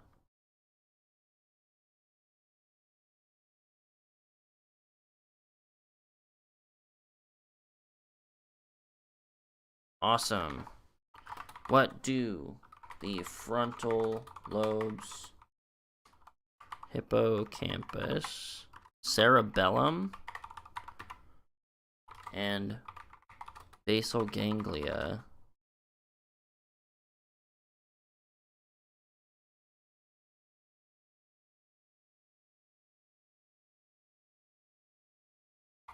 for memory processing?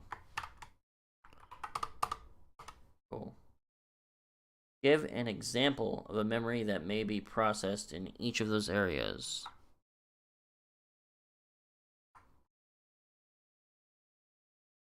Okay.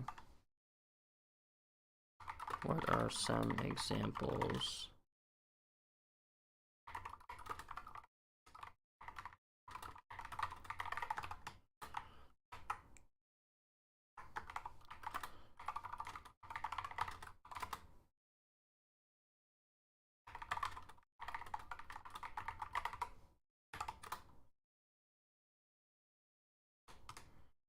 I'm just gonna stick all of these together.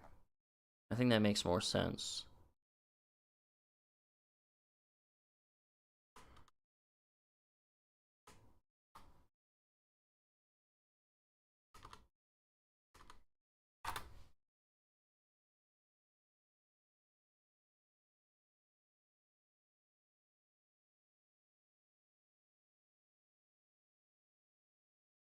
This looks like too clustered up though.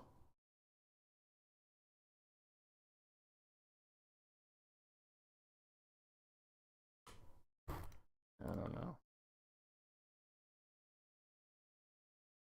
And then I don't like assignments is like the same level as like normal concepts.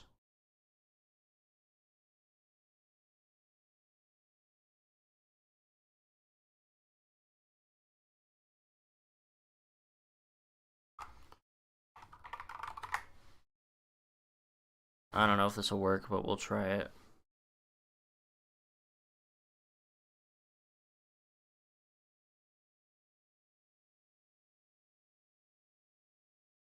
All this stuff, this module 6 stuff is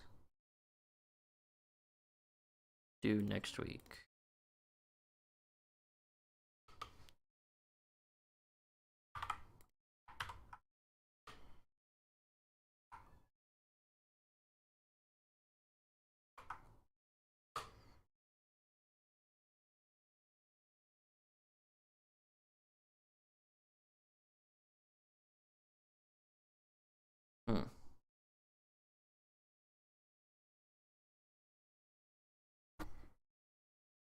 This stuff I have to worry about this week.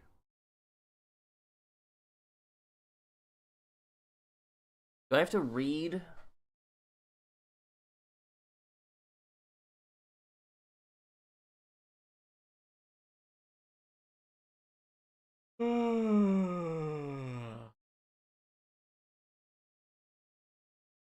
Module 6, Module 5. Chapter 6, what is learning? I hate these, they take too long to read.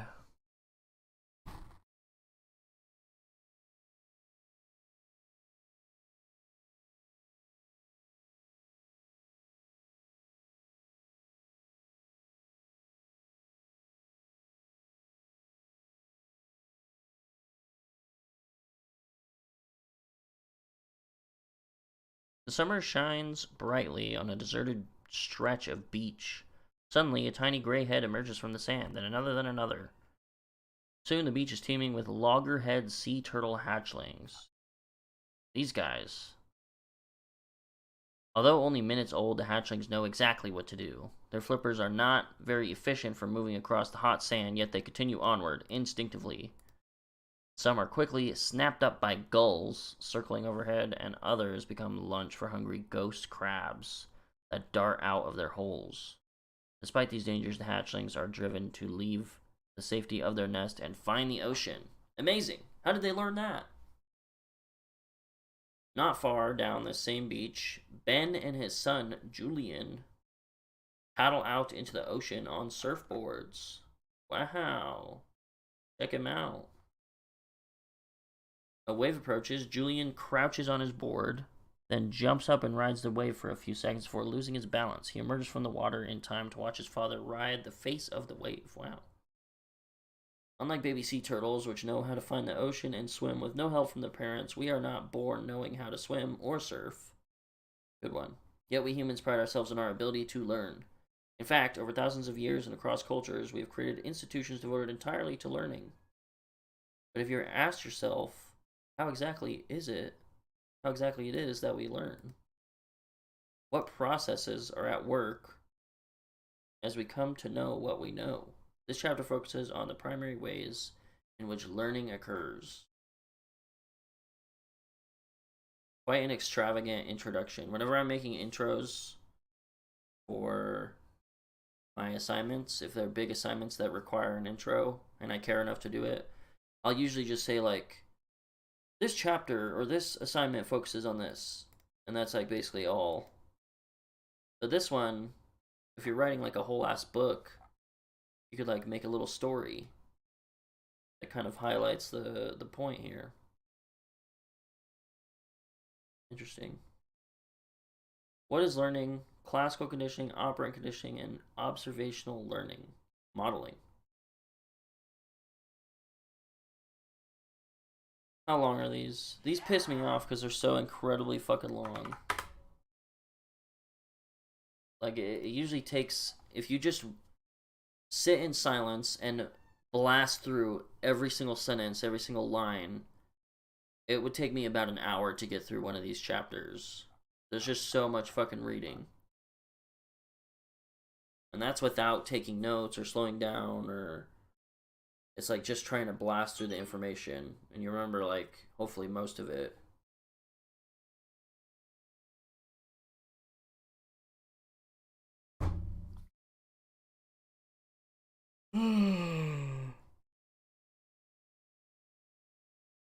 Does the name Ivan Pavlov ring a bell? Hank Green already said it.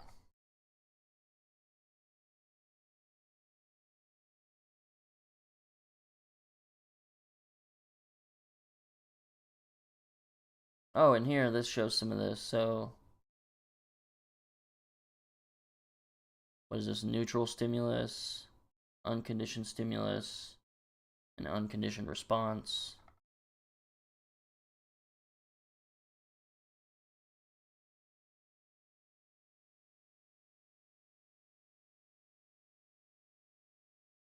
Yep.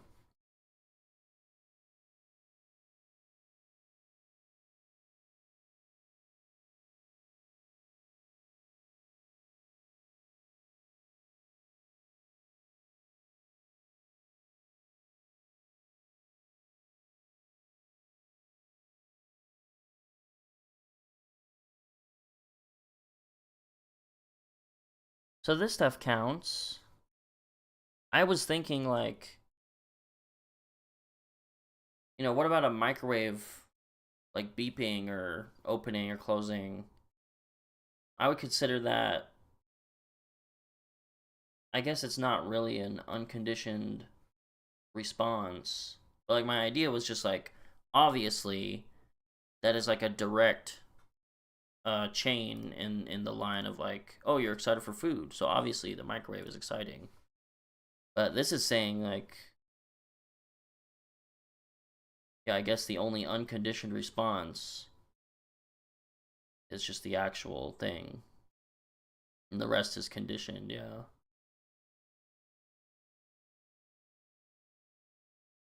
This is funny though, there's... What is a higher order? Or slash second order. This is funny. So you get a... First you have the conditioned stimulus. And then the conditioned stimulus creates a new conditioned stimulus. That's pretty funny.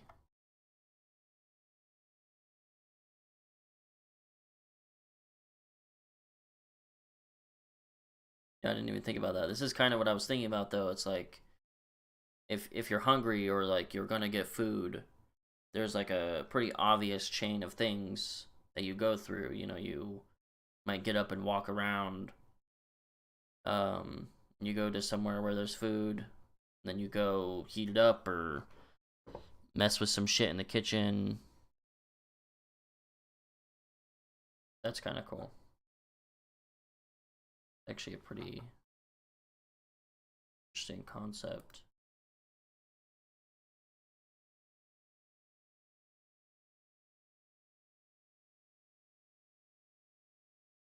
I just don't want to read this whole thing.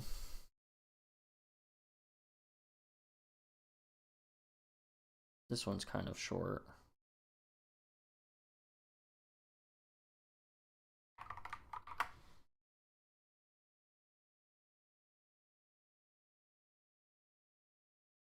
Okay. What section? This...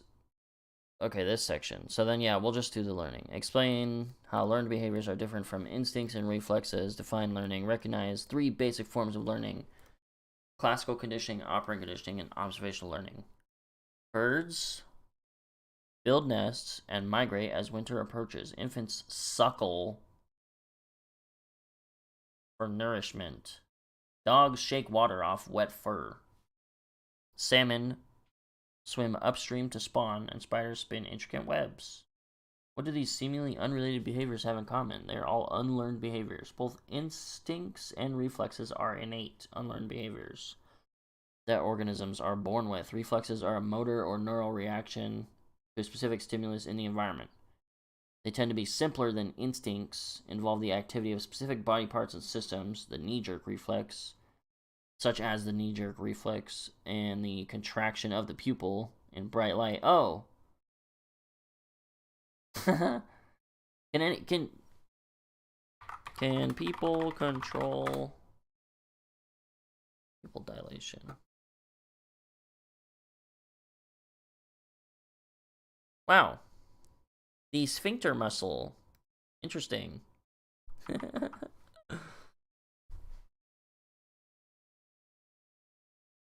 Where the fuck am I?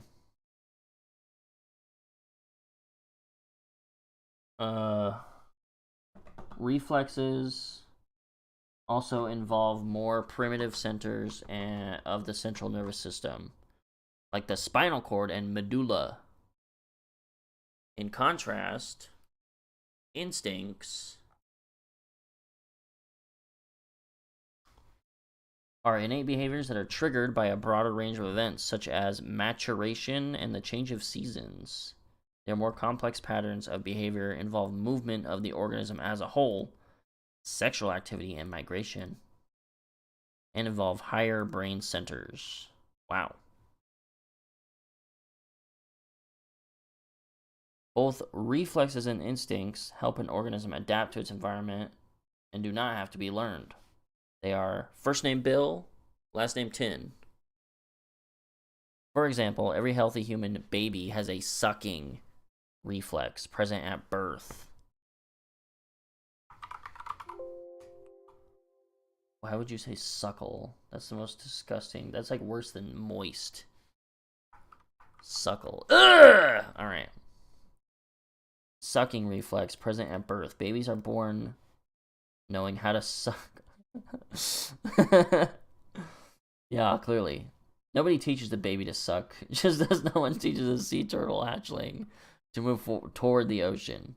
Learning, like reflexes and instincts, allows an organism to adapt to its environment. But unlike, yeah, okay, that's important. Learning is like extra shit besides that. But unlike instincts and reflexes, learned behaviors involve change and experience. Learning is a relatively permanent change in behavior or knowledge that results from experience. In contrast to the innate behaviors discussed above, learning involves acquiring knowledge and skills through experience. Thank you for, he said that like 3 times.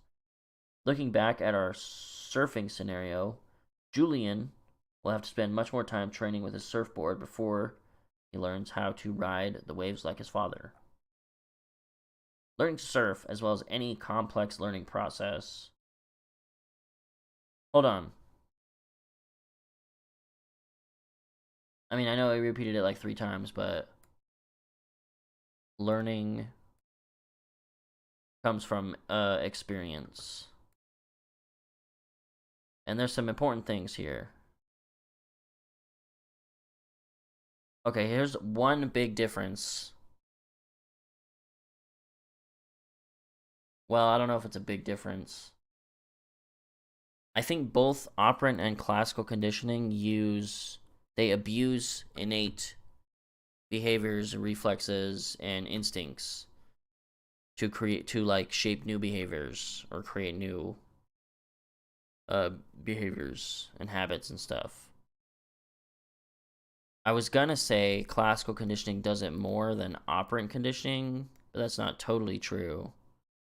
Because at the most basic level, before you shape any other behavior, you are rewarding or punishing them using their innate instincts or reflexes. Crazy.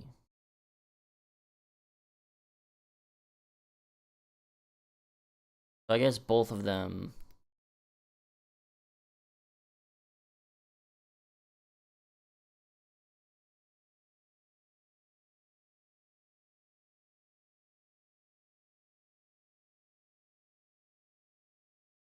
I don't know, that's important though.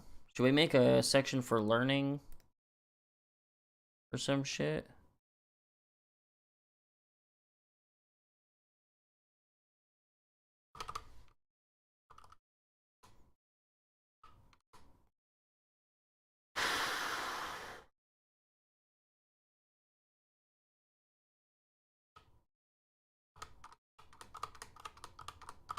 Well, these are types of learning. No shit. Learning.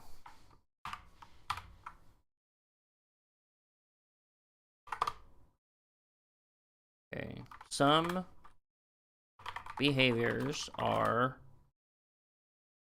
built in. They are instinctual and reflexive. Learned behaviors are acquired through experience.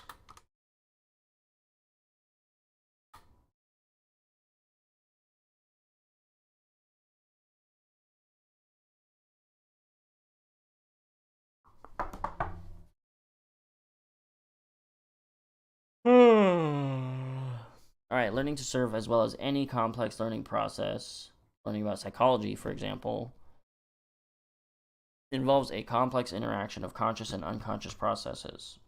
Learning has traditionally been studied in terms of its simplest components. The association our minds automatically make between events. What? What did I just read? Okay. Our minds have a natural tendency to connect events that occur closely together or in sequence. Associative learning occurs when an organism makes connections between stimuli or events that occur together in the environment. You will see that associative learning is central to all 3 basic learning processes discussed in this chapter. Classical conditioning tends to involve unconscious processes. Operant conditioning tends to involve conscious processes.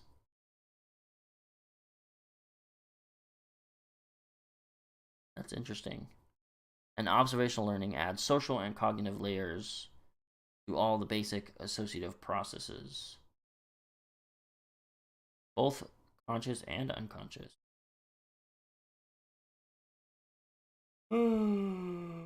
These learning processes will be discussed in later detail in the chapter.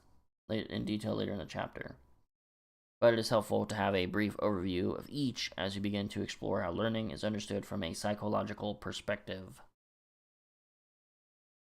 Alright, how about that? Classical conditioning involves unconscious processes, whereas operant conditioning has more conscious processes. Is that true?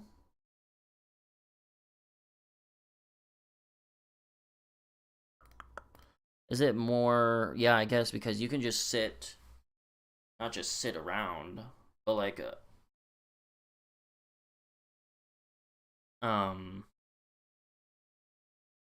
you can associate a neutral stimulus with a natural response without any conscious thought at all. It's just something that like you pick up, I guess.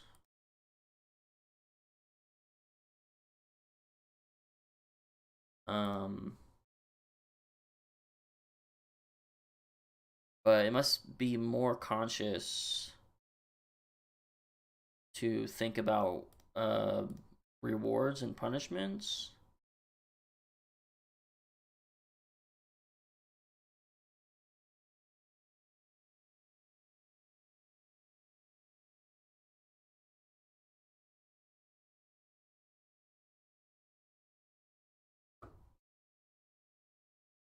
I don't know.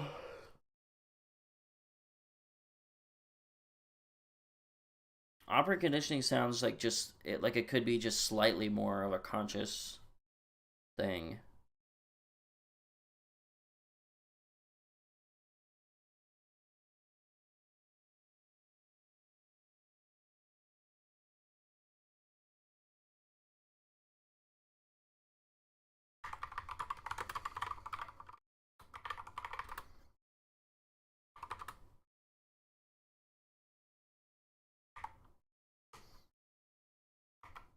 Doesn't rely.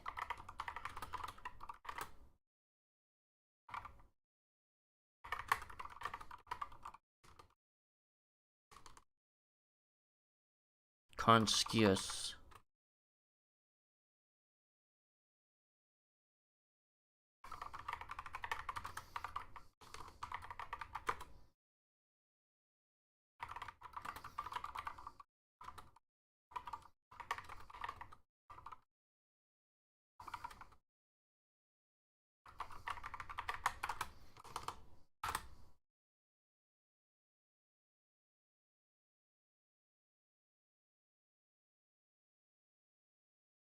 I'm trying to wrap my head around it. I think the most conscious part of operant conditioning is when you're actually learning, is when the rewards and punishments are changing depending on like how you tweak your behavior. That's probably the most conscious thing about it. But like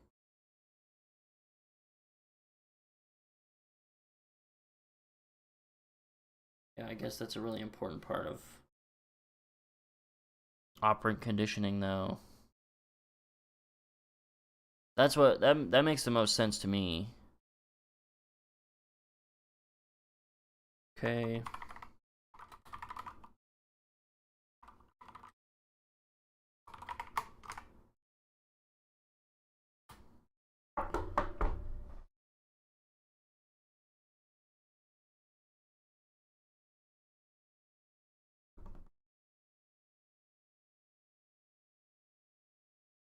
What do I write here?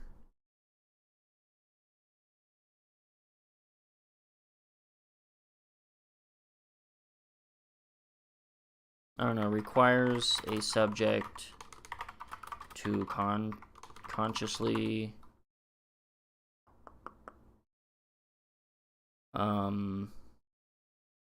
tweak its behavior according to the rewards and punishments. That sounds okay.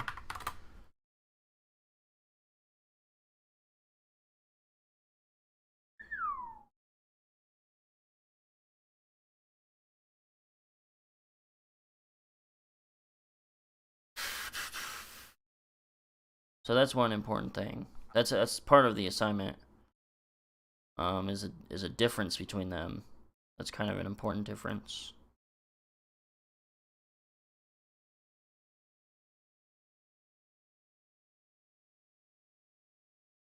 I'm kind of fucking bored and sick of this. I want to play a game or something. Ring ding ding.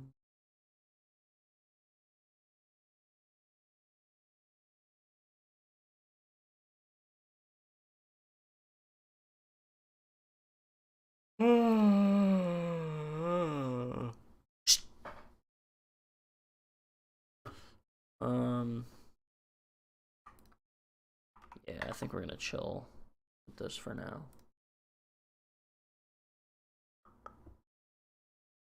My recording quality is the same as the stream. Where do I put it? OBS recordings. How big is this?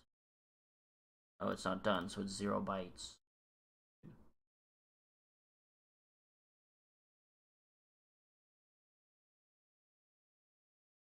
Alright, I'm gonna play a video game. I've had Minecraft open, I don't know if I'll play that.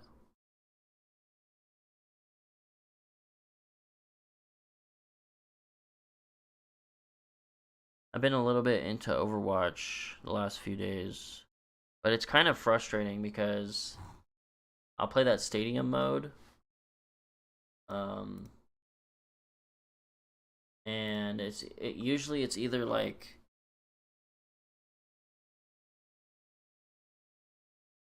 it's basically just like maybe a majority of the games it's either you get totally shit stomped or you just shit stomp the other team. Sometimes it's really close though. Those are good games. But like I'll try to play it sometimes and I'll just play like a single game and I'll get stomped for 3 rounds in a row and I just get the fuck off. I hate it. Hold up. Oh, I was wanting to work on Red Dead Redemption. I feel like I'm almost done with this game. And I want to beat it so that I can move on to other games because I have way too many games to play.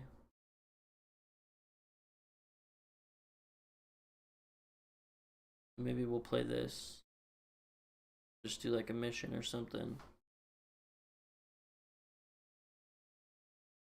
Yeah, let's do it.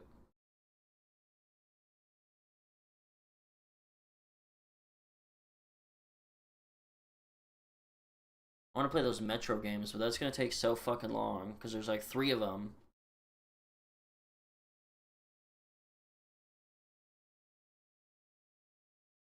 But they look really cool, so.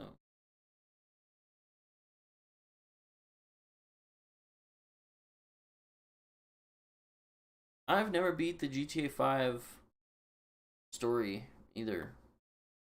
That might be a cool game to visit after this one. Especially knowing a little more about how the Rockstar games work. I think it's similar in GTA.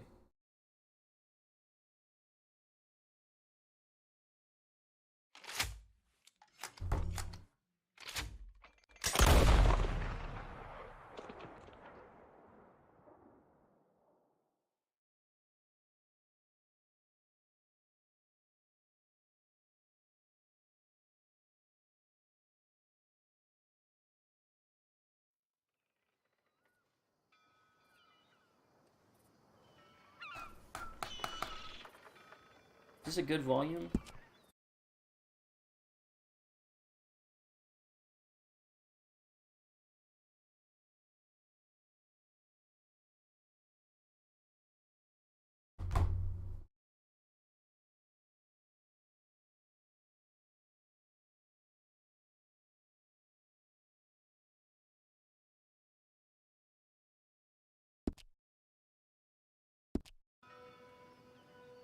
Play that shit. Pup.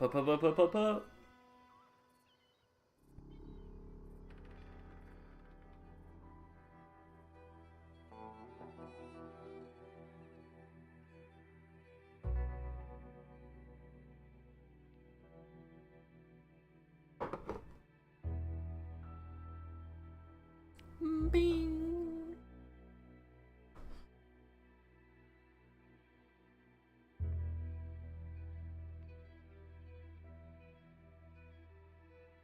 What are we doing? Well, that Native American guy's son, what's his name? Eagle Flies just died. We had to deliver him to his father. And Dutch is being crazy. I think our next mission has to do with Dutch. Hey there, partner. Eddie. Hello, sir. I've had better days, that's for sure. Hey, mister. Mister? I shot a horse, so I gotta be nice to people now. You remind me of a feller I used to know. Sorry. Can't put my finger on it. I'll be seeing you. Yeah, get the fuck out of here. Hey, boy.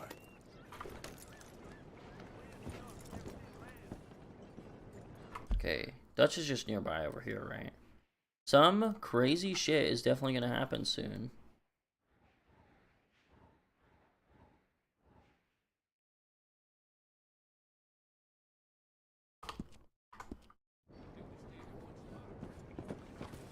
Well, shit.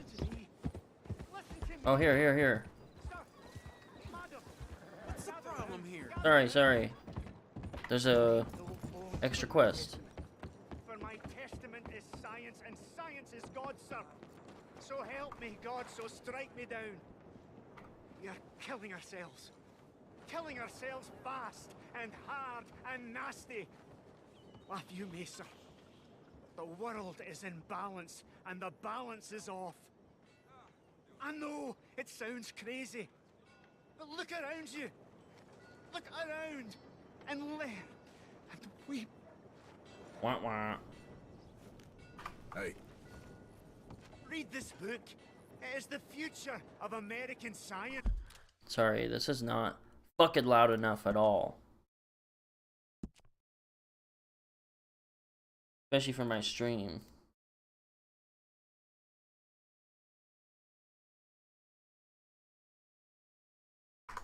Hopefully that's not too loud.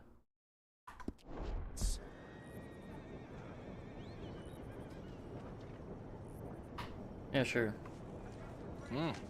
Thank you.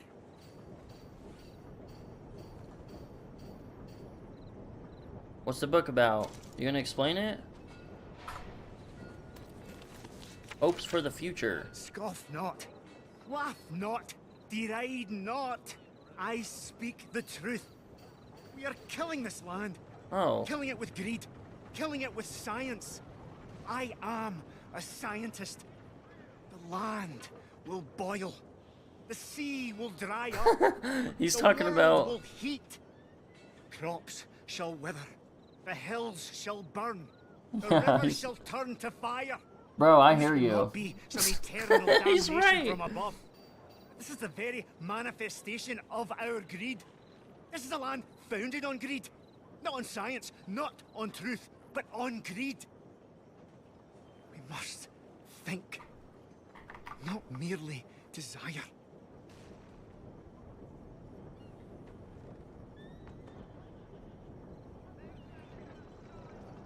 Soon, electricity will be Science required will for save every it. part of our Not lives. gods, not It will create dreams. visions in front of our eyes. It will be Knowledge. used instead of sexual Knowledge is the intercourse. only hope, and Man will no knowledge longer be able to starts with cipher the eyes. numbers because of the reliance Don't on need it. too many eyes to see that we are doomed unless we change our ways. We are throttling the very life from this place. The sea runs Macintosh. black. His name is Earth Macintosh. The sky excuse is me? grey. Oh. Just what I need. I'm sorry there. You strange man. Fuck you. Mr. Macintosh, that's awesome. Macintosh knows all about that. Good evening to you. Evening, mister. Evening, mister. I need a cigarette. Shit.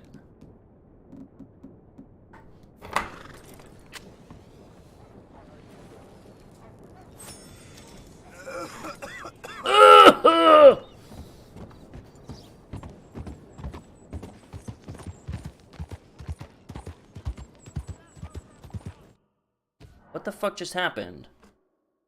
Yeah, save it. I talked to Mr. McIntosh.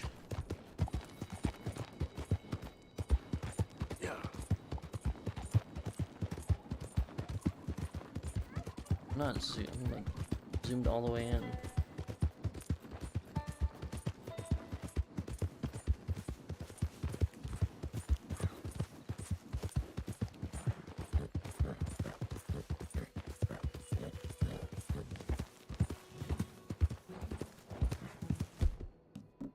Give me a lantern. This shit barely fucking helps. But it looks cool.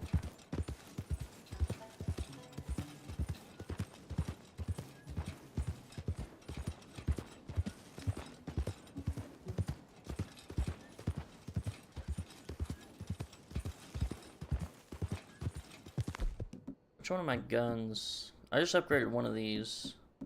The Litchfield repeater. Does this have a sight on it? Yeah, it does. Oh, and you can scroll to toggle it. Wow, that's cool. Hold up, hold up. Go down here.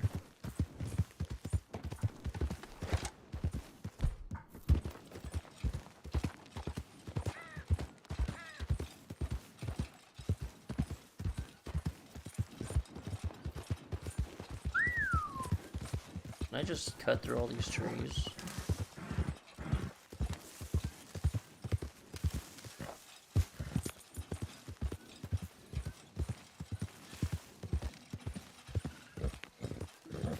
Nice and easy. Easy. Wait, how do I calm him down? There's like a animal. Holy shit, please don't fall.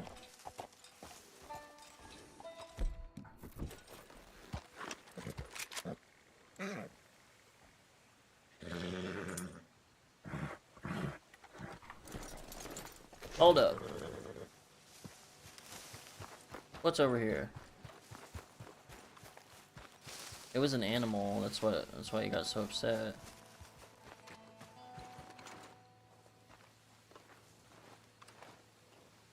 He's fucking gone.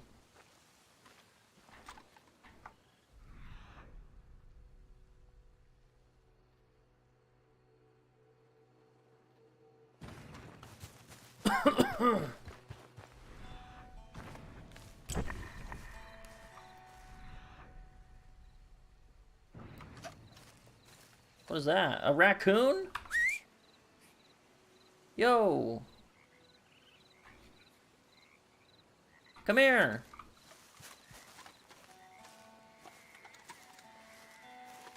Where is he? I just want to talk to him. I'm not gonna hurt him. I like the little raccoon. Wait, there's something else over here.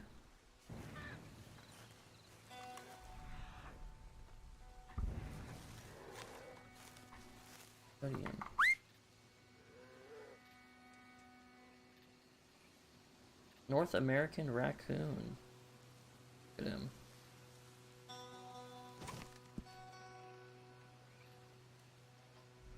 There's like a bear or something out here too. I don't like it. Whatever. I don't know how I haven't seen a raccoon yet.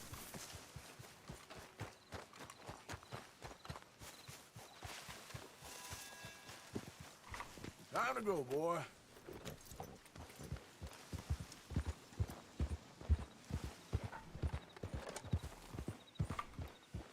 Hi, Bill. Hi, Arthur. You all right? What's wrong? Like you don't know? We're all in this together. Sure thing, Morgan. Sure thing, Morgan. Black lung.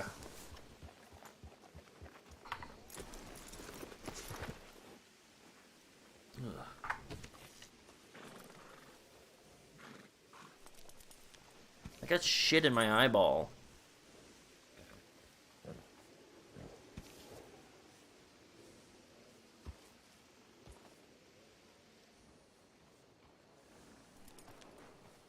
Fucking hate it. Mr. Morgan. What? Miss Grimshaw? You okay? Sure. Mr. Bell seems to have found a couple of men he knows. They're sitting over there. Really? Dutch seems fine with it, but it feels odd to me. Yes. Very odd. Yeah, that is odd.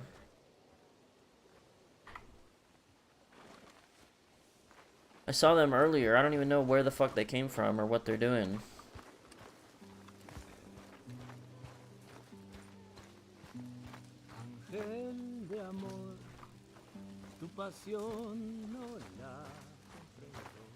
Who are you? Name's Joe. I'm with Micah. With Micah? Well, more fool you. Well, don't give up on everything just yet. Whatever you say. Just what you doing here? Micah brought us in. Well, To at the least train you ain't jam. run off. Name's Cleet, by the way. He did he? Okay. Well, I'll be watching you, Cleet. Anyway, I'll leave you to it. Well, all right, my friend. Dutch. What you talking about? Pearson left. Old uncle. The traitors. Both gone at dawn. They said to young Tilly they were running to save themselves. I think Mary Beth left as well. So Good. it goes. They are goddamn cowards, Arthur. Cowards. Of all the time we spent to run off. Well, I guess they don't want to die, Dutch. Ain't nobody gonna... This is a tough time. And you ain't doing too well. But we, our community, we will survive. They will not crush us. I hope so.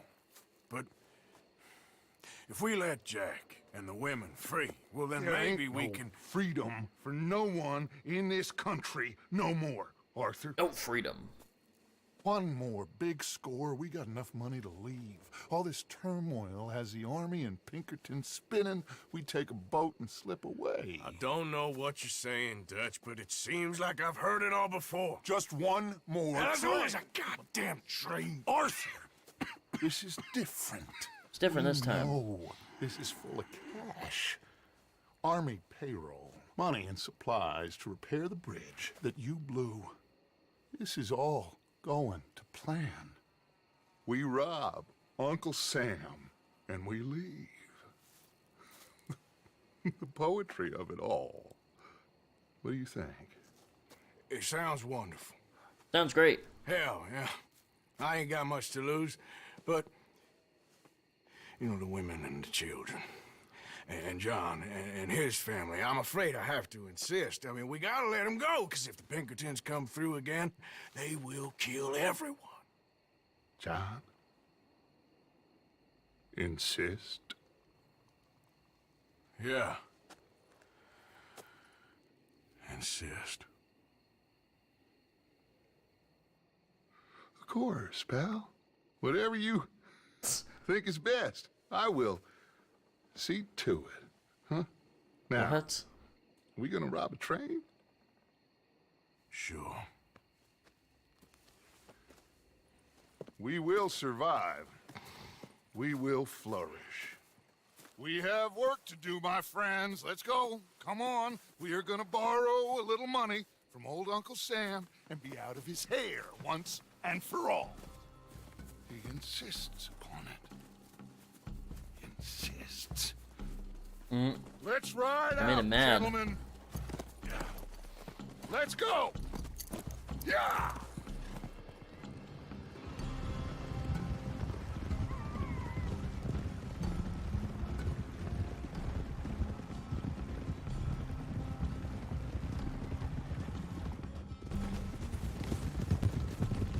We're doing this shit at night.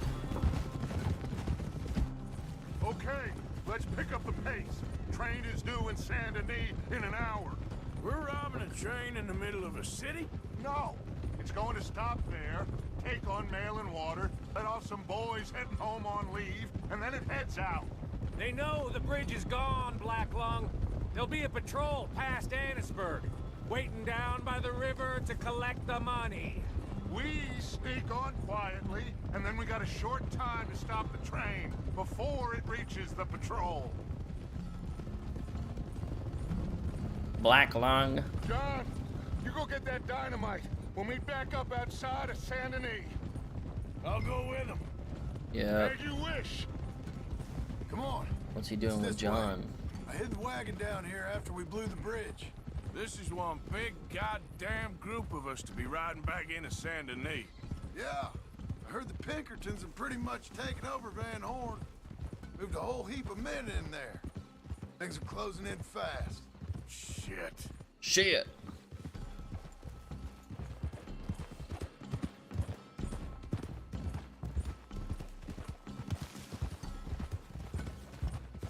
Should be just through these trees.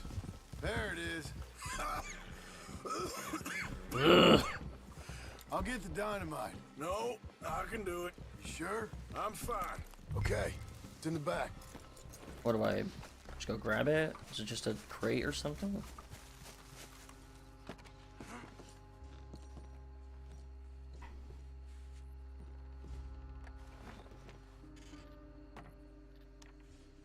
One stick of dynamite, please. Got it. All right. Let's get this done. Mount up, Arthur. So listen. Abigail just told me. The money? It's hidden in the caves at Beaver Hollow. What? Yeah. So much for never hiding it near camp. Dutch was getting even sloppier than we thought.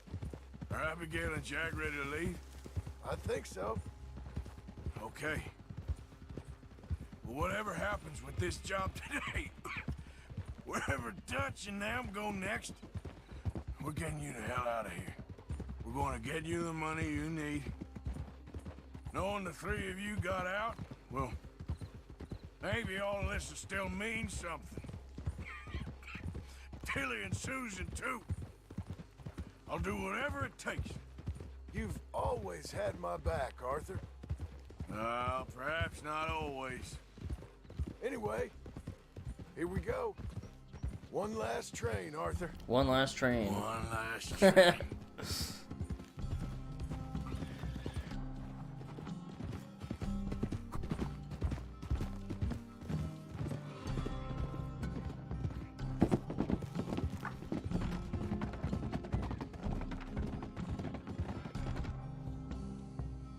Why is it fucked up?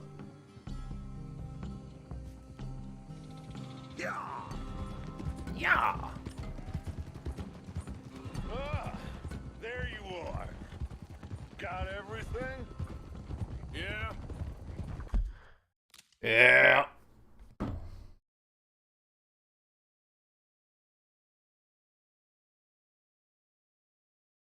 Okay.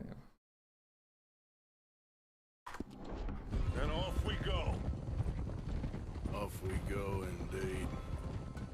One last time, gentlemen. I got us a river boat. We'll head up to New York or Chicago and get a real boat from there out to the tropics. Okay, so dude. long as it isn't Guarma. Oh, it'll True. be paradise, son. It's all coming together, Dutch, just like we planned. Is that okay with you, John? Arthur? Or do you insist on something different? Sounds about as good now as every time I heard it before. Oh, Abigail must be real excited. All packed up like she is. I could just see her in the little grass skirt. Don't talk to me, you son of a bitch. Boys, okay now, let's keep it down. We don't want to draw attention to ourselves going through here. Nice and easy through town, fellas. Yeah, nice and easy with Saint Denis. 10 fucking guys. Happy memories, huh, John? Will you shut up, Micah? That's enough. Quiet. Mike is such a shithead.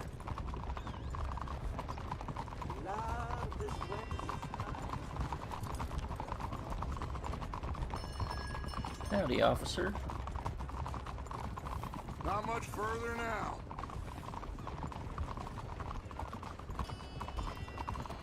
can't fucking say hello to anyone.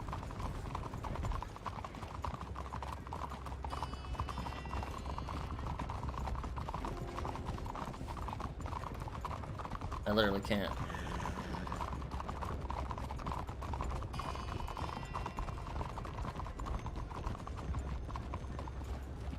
Excuse us.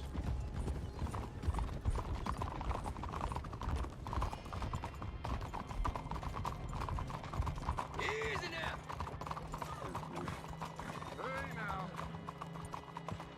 All right.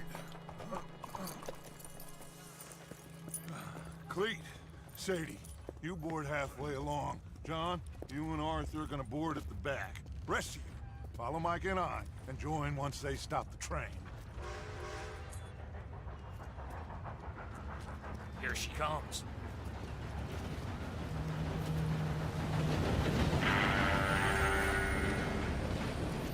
Should I just sneak on now? God damn it. Well, They're not stopping. everybody mount up. What, are we gonna Still chase going it? through with this? Of course we are. No, we're fucked. Come on, Arthur. We gotta get on that train. We're in the middle of the biggest fucking city in the game.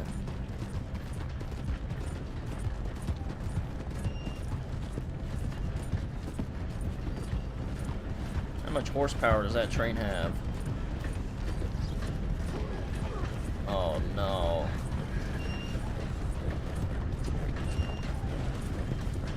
Jump, Arthur. Jump! Shit!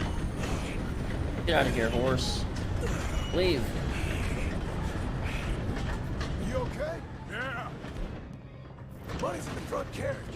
We gotta push forwards quickly before we run out of track. Oh no, this fucking guy.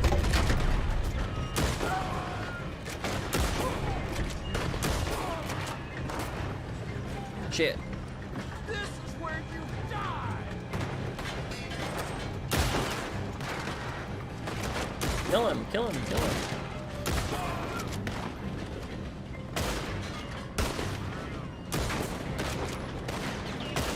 Bro, I'm so fucking bad at aiming. Get rid of this scope.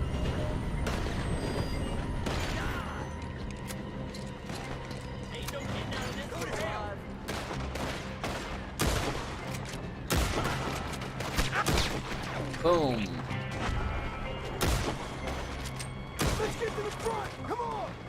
Shit. How you doing there, Arthur? I'm okay. Start coughing now.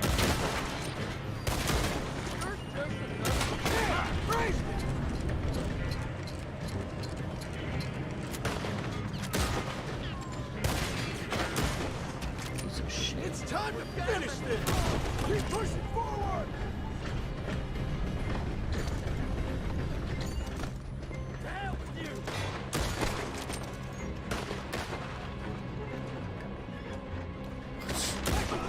I'm stuck on the wall. There's some on the roof. Push up on him. So much for snaking on here. Yeah, you feel true. like ditching? Of course not. Aw, shit. You're dead. Come on. Let's get to the next carriage. Done now. Let's go, Arthur. I'm coming. Where's Dutch and Micah? I don't see them. Who knows if this was their goddamn plan all along? Let's keep moving.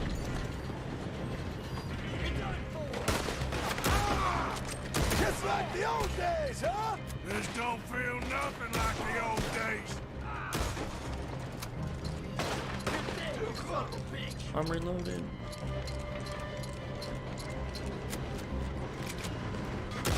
Oh shit. That's how you want to do it? I'm putting you down. Nice.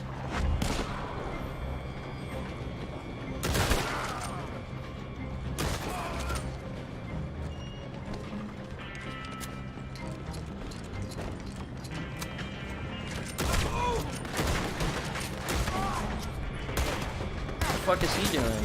Oh.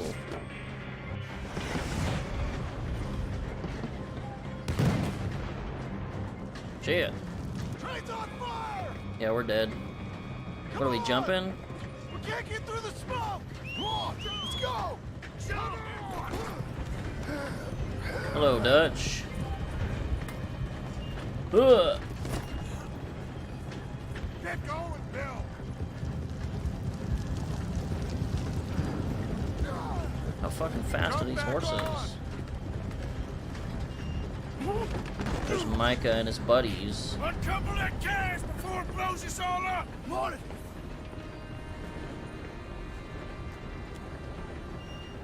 The train's being robbed! Oh no. Man the gun, Arthur! Sure! We're gonna blow him up. How much ammo do we got? Well done! Yo. Get on! Oh! I have to shoot him. Just click. Yeah, he's dead. I'll get John! You protect that money! Man the gun, Arthur! I'll go stop the train! Stop the train? Whatever you do, do not stop the train! You secure up ahead, but keep us moving! I'll deal with that patrol when they come through. Well, shit. I see him. Watch your right! I am shooting him. You sure you can handle that gun? Man, shut up. Take over if you want. Just shut the Who the fuck is talking to me? Hey, we all gotta work together on this. Look out on the left. Bro, I can't turn around, can I? Holy shit. Boom. This guy's dead as fuck. More on the right. Shit. How the hell did I get settled with you, little lady? Watch your goddamn mouth. Look left. Finish him. On the right. Right. Look left. Oh my god, shut up. Left, right, left, right.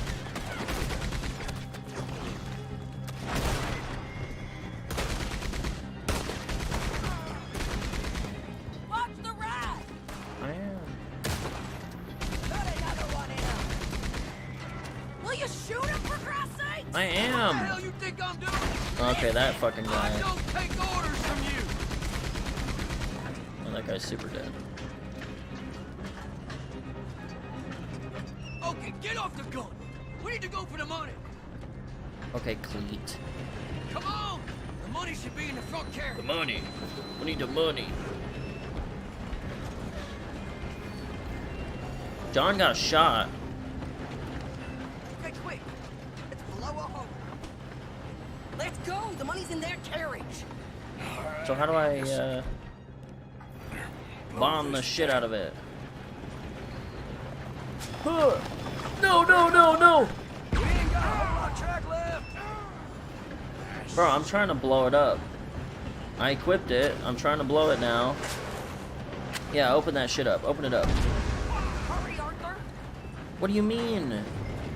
Oh, I have to attach it. Fuck me. Here we go. Alright. I was just throwing it at that fucking thing.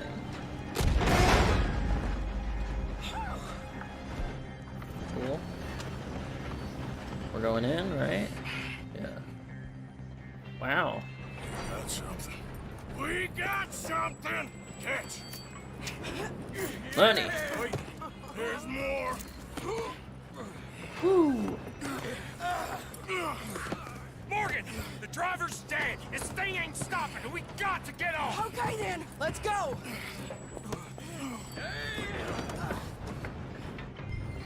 Jump!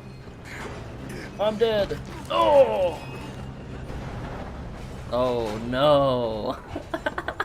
Jesus. We're alive. Just about. Well, let's move.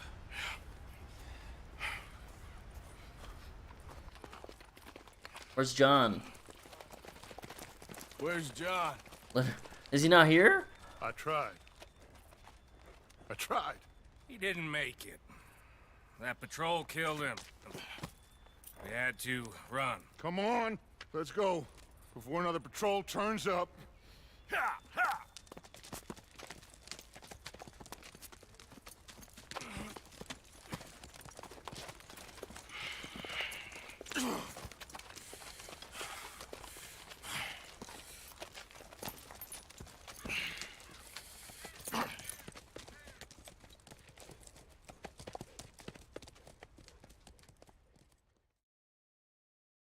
The fuck? What were they doing? Dilly-dallying around? Red Dead Redemption.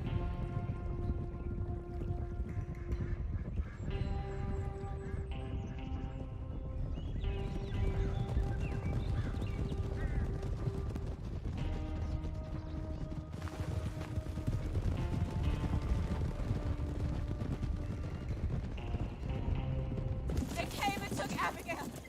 I saved Jack. We hid, but they took Abigail. Who did? Agent Milton and his men took her to Van Horn to be put on a boat and tried for murder. I am sorry to hear that. We gotta let her go. John's, well, sorry, son. Without John, Sorry, she's son. just bait. Got a bunch of money, Dutch. She's just a girl. They won't do nothing to her. But me and the boys know. Yep. We need to keep riding on this one, Dutch. You know it. Every man here knows So we it. just gonna let the boy be made an orphan? It ain't like that. What is it like? I wanna live, cowpoke. I still got the choice. Dutch, it's just a girl. You're right. Micah, it pains me to say it, Arthur. But he's right. Hutch! Come on, boys. Yeah!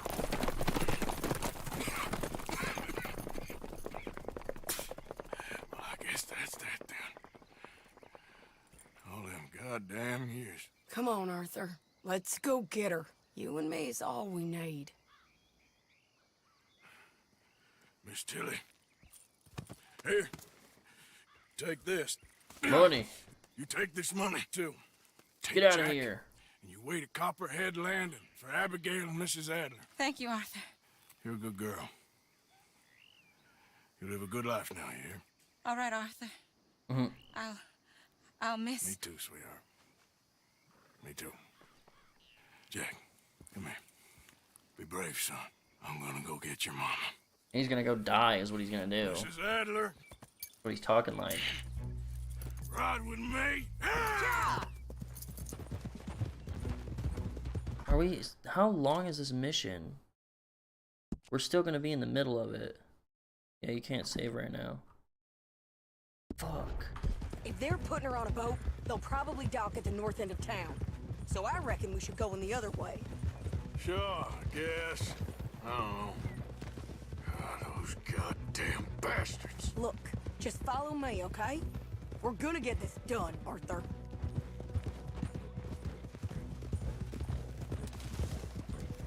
I need to brush my horse. I can't. But I got a hat. Yeah, put on that hat. Nice. Just teleported on me. I didn't have an animation for it. Now he don't care if he orphans his friend's child so long as he gets rich. All his goddamn talk all them years. Seems like it was always a lie. Or he went crazy. What a mess. Sure. Guess he began to believe he was God or something. I don't know. I'm sorry you got dragged into this. Into us. Listen, if you hadn't shown up in my house that night, I'd be dead. And even this bullshit beats dead. I thought I could find a way to get John, Abigail, and Jack out of this mess. Give them a life. Seems I left it too late. If we could still get Abigail, maybe her and Jack will be okay. John, Hosea, Mac, Davy, Jenny, Sean, Lenny. We have to put an end to this. An eagle flies. Another angry fool he used just like he did with the rest of us.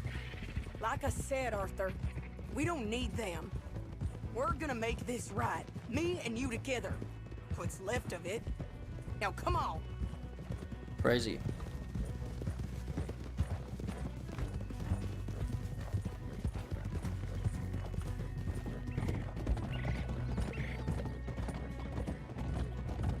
Who the fuck is Mac? I don't remember a Mac. I remember Sean and Lenny. Okay, here we are.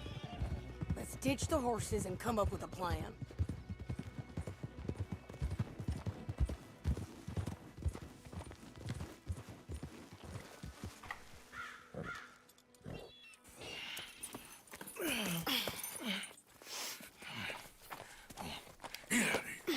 Get out! How you feeling? I'm okay. I think you should cover me and I'll go in there and get her. I think I like him more without his 'Cause you're the hat. better shot, I mean. That ain't what you mean. I can still fight. I know, Arthur, but just do it my way, honey. It's for the best. Get up someplace high, like the lighthouse or something. And cover me. Please. Okay. Get.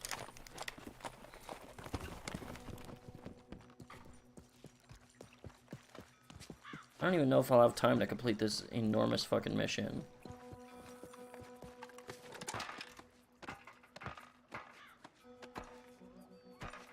Whatever, we're trying it anyway. Still going up. Do I go through the door? I must, yeah. Bruh. Stairs. I love stairs. Bro, just go up.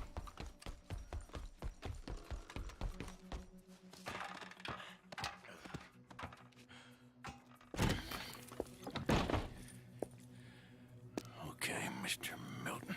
Where are you? Where is he? There you are, you bastard.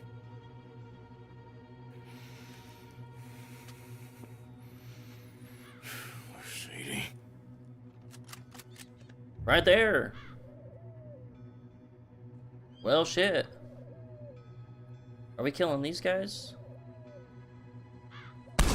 Uh-oh. Up there.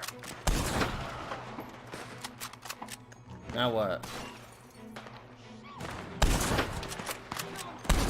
Damn bastards.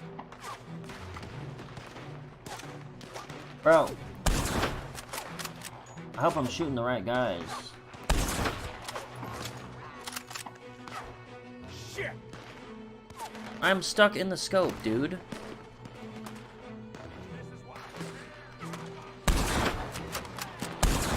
Oh my god. I cannot really tell where she is right now. She moved somewhere. I hear shots. I need to pay closer attention. Okay, she's dead as fuck.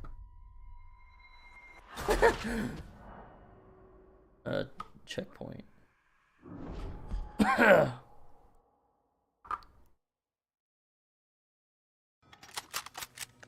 Alright. Pay attention to her. Here we go.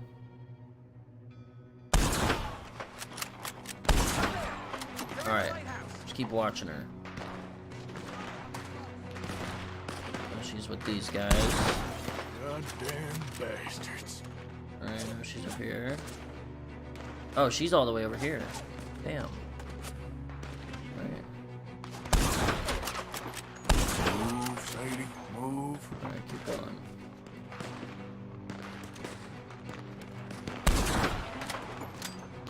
Okay.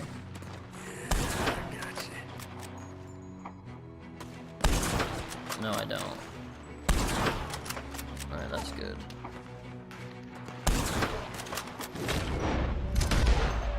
Go on, Sadie. Keep moving.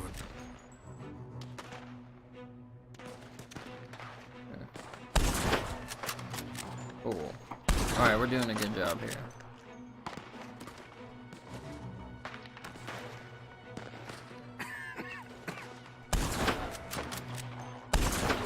Oh, fucking hit him. Ouch. That's it. Keep moving. Just about all of them.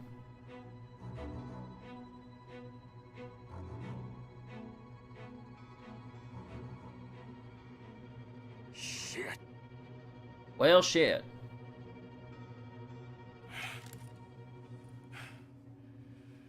Okay, Mr. Milton. I guess we're gonna have to talk this out like gentlemen.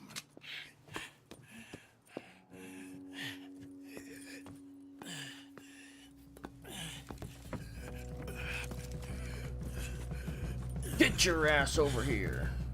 I gotta use this bullshit fucking gun.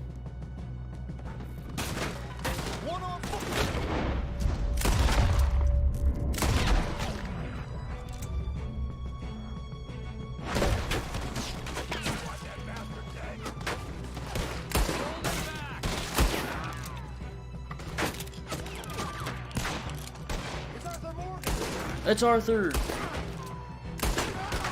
Bro, is this a trash gun?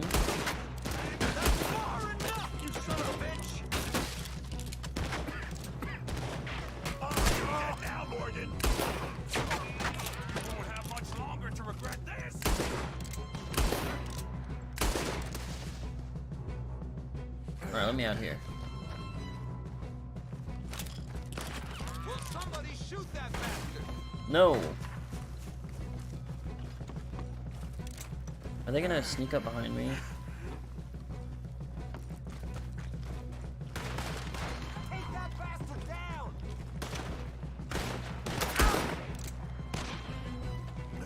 I can't fucking hit him.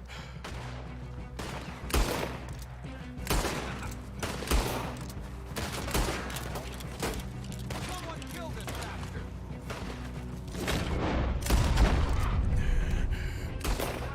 Push in on him, man! Let's end this fool! I heard a guy right up here. He's in here. Son of a bitch!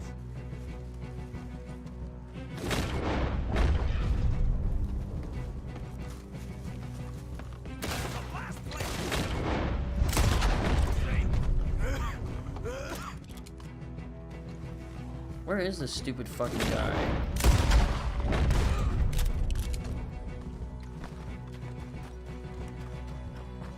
Am I done? Whoa.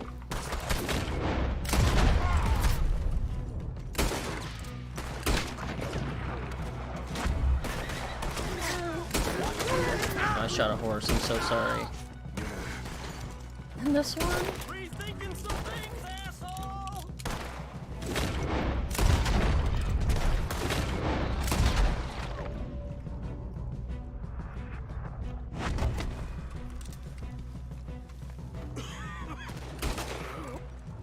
You're a dead man! Get on with it and bury him!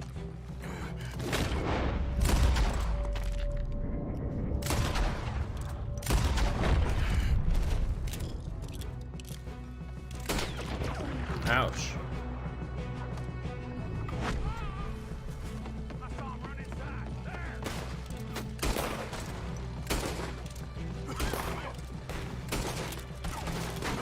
Holy shit. You know what?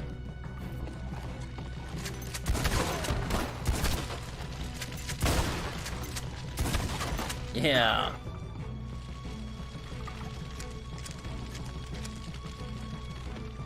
Alright. Next. Kick that shit. I have to have my revolver out for this. Fuck. Boom. Okay, ladies. Oh, get there out she of here. is. Calm down, Mr. Morgan.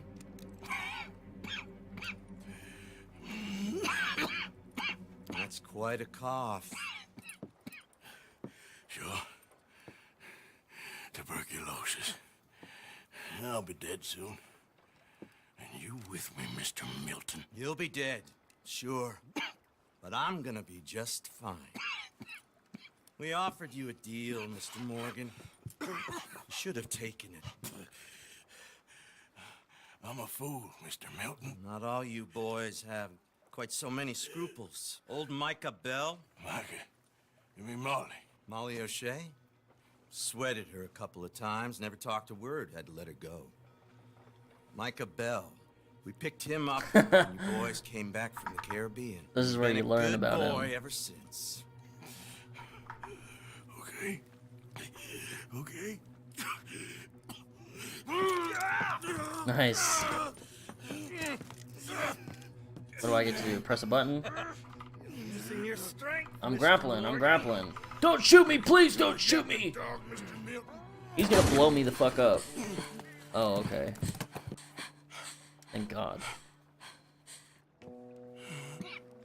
I don't know if I was supposed to smash it or hold it.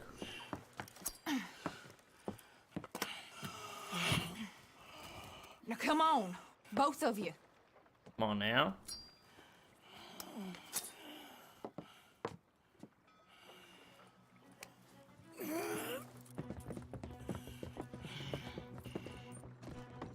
Find the horses. We need to get the hell out of here. What happened to Jack? Where is he? He's fine. Billy's got it. Oh, thank God. When does that guy die? Abigail, you ride mine. Alright, let's get the fuck out. Where am I? Arthur, let's go. Get on, She's Arthur. using my Get fucking on. horse? Turn the fuck around. Oh, I got my...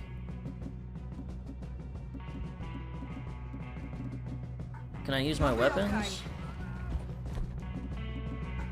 I guess not. Okay.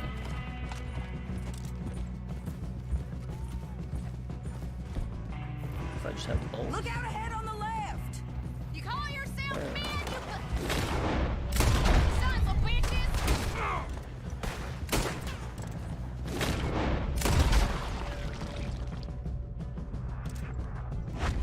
Cool. You see those on our right? Nope.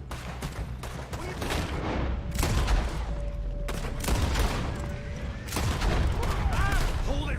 You all right, Abigail? I think so.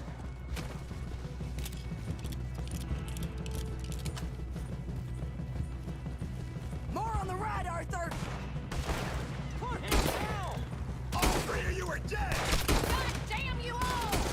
More of them. Go left, Abigail. Kill that son of a bitch. I can't fucking hit anything. Again. God damn it. Who the hell do you think you are? You still okay there, Abigail? Boom! Oh, I finally lost my hat. I'm good. You see any more of them? No. Oh, wait a second. What?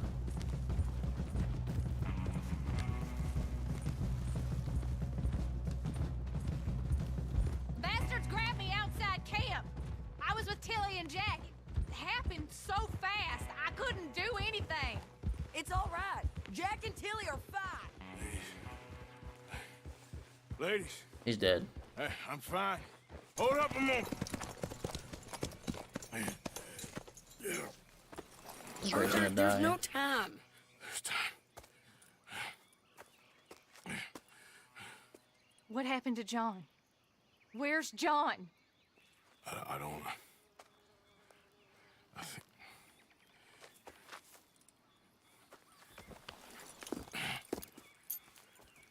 Arthur. He What? got killed or he got captured. No. I'm really sorry, No! Abigail. I was on the train and I didn't see it. Listen, we got Jack. He's safe. Mrs. Adler will take you to him. But, John, I want you to know this. He loved you. He loved you, and Jack, he did. He wasn't perfect, but he did. Now, you He's gotta not go get dead. that boy. Come on, get out of here. Arthur, what are you doing? I gotta go have a little chat with before I get much sicker. No, Arthur. Don't you owe Arthur me. Neither of you two. Not now. You both know. Damn. You're good women. Good people. The best. You go get that boy. There'll be time for sorrow later. If you're headed back there, Arthur, take this. I don't need it anymore. What's that? There's a chest in them caves. In the back to the left. Hidden under a wagon. Dutch's chest. All our money. I know John told you I knew where it was. Abigail Roberts. We're gonna get the money? Always was a good thief. That you was. Go on, get out of here.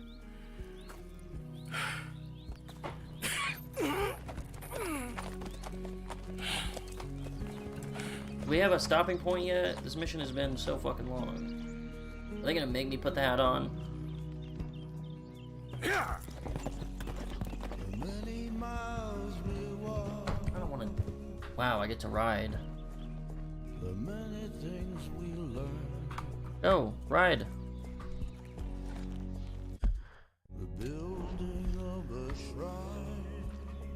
What kind of fucking riding is this? Okay.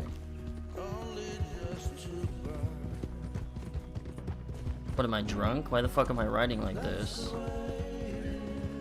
Where am I going? Okay, cool.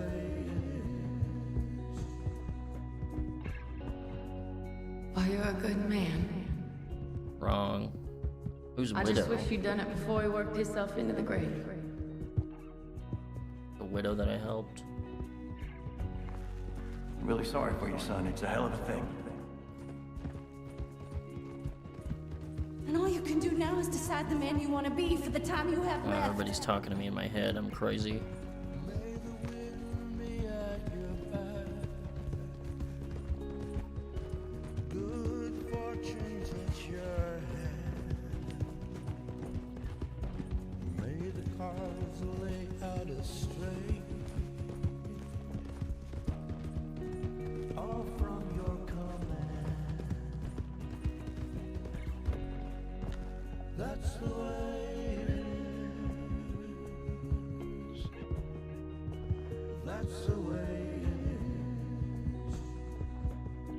Am I going back to the camp or something? You saved my life. You're a good man. What if I had low honor? Thank you, fella. You know there ain't enough kindness in this world, that's Bro, for sure. I don't have time for this shit. This mission is the longest fucking thing in the world. Maybe it's a sign, Arthur. Try.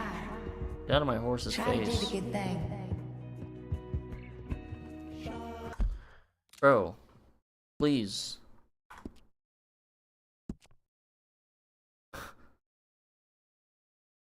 Alright, I think I'm just gonna stop here for now, and I'll come back to it in a second.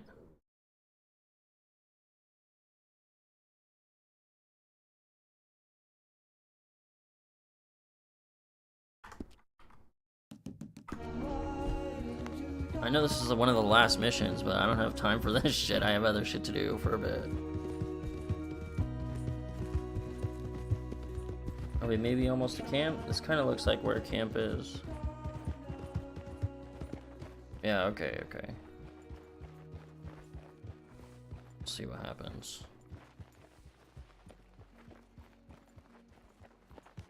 Get them bags packed up quick, Miss Grimshaw. Come on, all of you. Well, we're doing our best. Hurry. We ain't got Hurry long. the hell along. Hurry. We just This guy. got plenty of time, Micah. Yeah, we just learned about We Micah. all need to have a little chat. Black Lung, you're back. Hooray. Hello, Black Lung. I just saw Agent Milton, Dutch. Abigail shot him.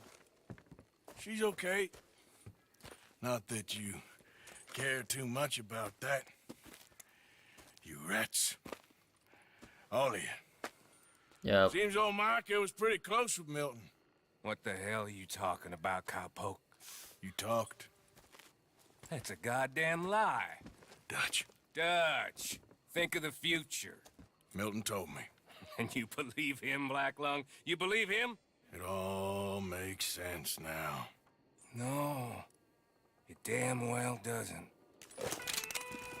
Oh shit. Dutch. Think. Dutch, be practical now. Dutch! John? John! You left me! Left me to die! My boy, I didn't have a choice. John, I didn't have a choice. Left me! The same with Arthur. All of you, you pick your side now because this is over. Oh, them years, Dutch. For this snake. Oh, be quiet, cowpoke. Be quiet. You live in the clouds. No, you be quiet, Mr. Bell. Ooh, she's gonna blow him put up. down your gun. There's Pinkertons coming, fast! Now! Who Ooh. wants to? is That's with fucking me? nasty. And who is betraying me? Well, I'll be here. Think for yourself. He's lying. He's lying. Lie. Put your guns down! God damn it! Move! Micah just totally fucking shot John? Miss Grimshaw. That's insane.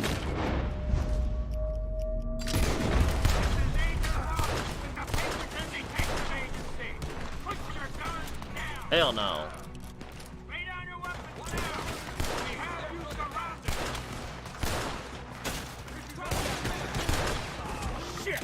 Where the fuck am I supposed to hide?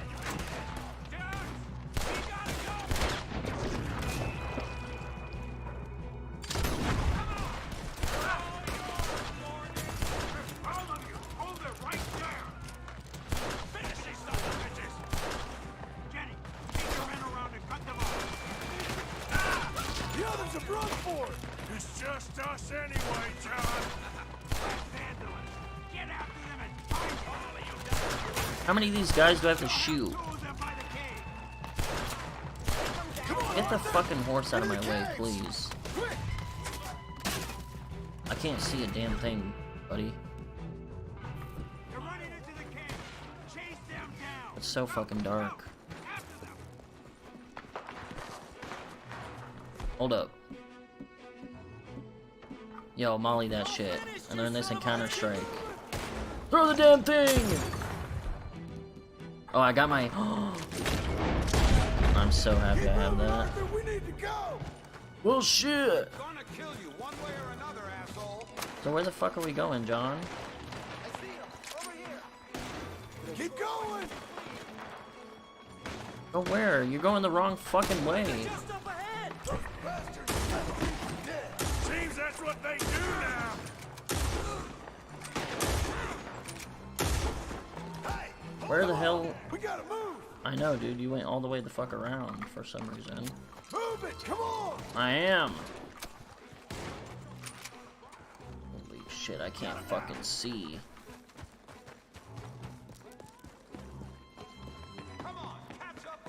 Come on, Arthur! With me! It's them or you, Micah was the rat, John!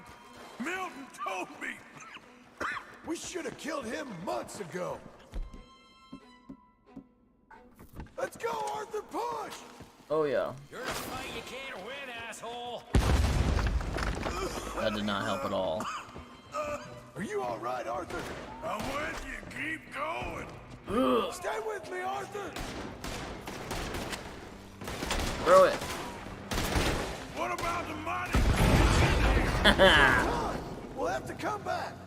They're right on us, Arthur. Come on. Arthur, you go up first. Why me? I'm gonna die up here.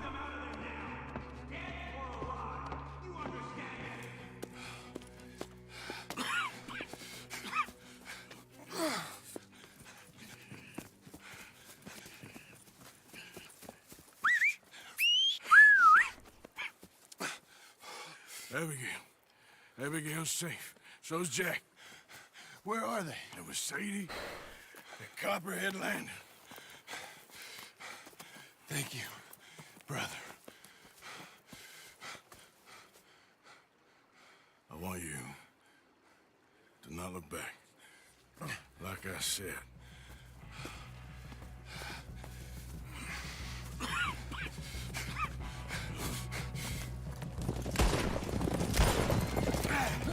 These fucking guys. Arthur, we gotta go! Come on, ride! Yep. Pinkerton's coming through the trees! Watch out! Shit! Come on! Arthur! I am. Cut some breeze off that one. Oh! Get that asshole! They're blocking the road! This way! There's two of them. Watch out. There are too many, Arthur! Let's go! Ride, Oh, shit. Arthur, ride! I am. More on the left! Let's leave them for death!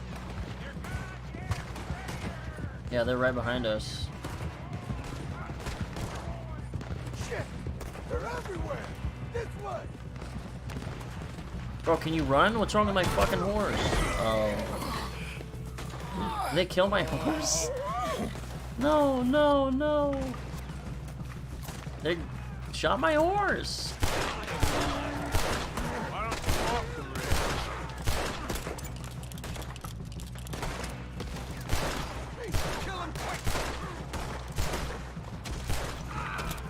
Come on now. No. Come on, brother. Let's go. Give me a second. Come on. Push, Arthur. They're killing my horse. That's fucked up. Thank you. Arthur! That's so fucked up. Let's go. Well, what about the money? Abigail gave me the key. I head down there, I'm dead in 5 minutes. I got a family. That's more important. Maybe you're right, but... you want the money? You head down. I gotta go to my family. We gotta help John, Arthur, right? just make the call. I'm coming with you. I'm gonna get you out of this bullshit. If it's the last This goddamn thing I mission do. has just gone on and on, and it has not fucking shit. ended. Let's go. We need to find higher ground.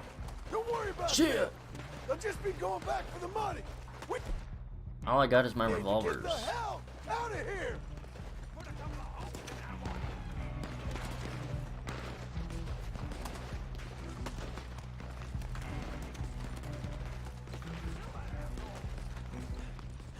I'm gonna sit here and cough for a second. Oh. Climb up. Let's get up this cliff. Here you go. Come on, Arthur. Keep pushing. Look out. They're going up the rocks. They're going up the rocks. Hey, look out. You bastard. I can't even shoot these Get guys. behind a rock. I'm trying. Hellfire. God Oh, damn it, shit. They're everywhere. Get out. What are you doing? Get him!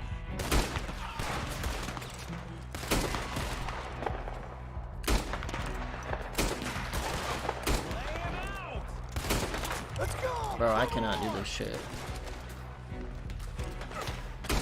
Come on, we need to get going. We're going, we're going. All right, Arthur, come on, let's go. You go. Keep pushing, Arthur. No. No. I think I've pushed all I can. Come on. You go. We ain't got time for this. Not now.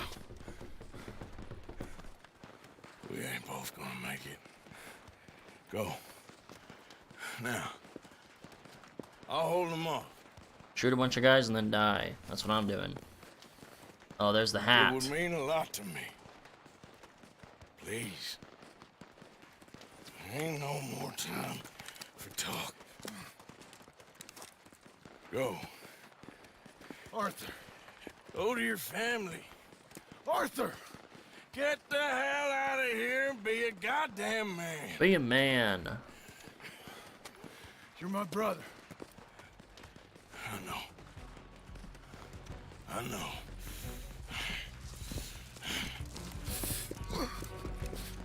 God damn you bastards! How many guys can I shoot? One. That's two. Oh, they're coming up. Shit.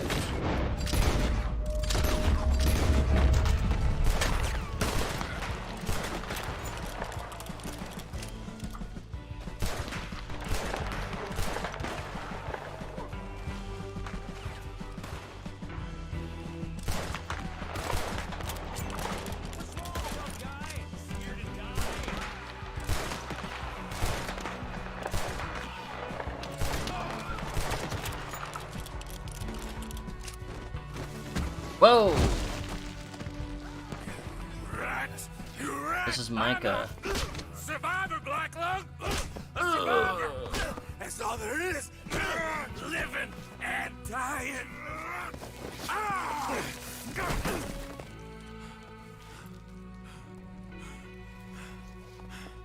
What the fuck? Oh, Black Lung! You don't know how much I've longed to do this! Press buttons, press buttons. Beat him. Beat him. What am I, just pressing F? After we're done, I'm gonna kill Marston too. Spineless bastard! Knock him the fuck out! Is there a way to... I'm just pressing F. I don't know if I should do anything else. Yeah. Fuck you. Still got a little fight in you, have you, boy?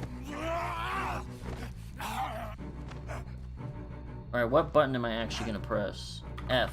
Okay. Do I have to hold it or just smash him? I'm dying right here. Hit him in the nuts or some shit.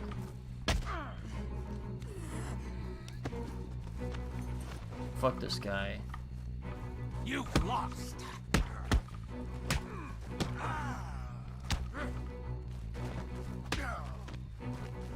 You're scum, Micah.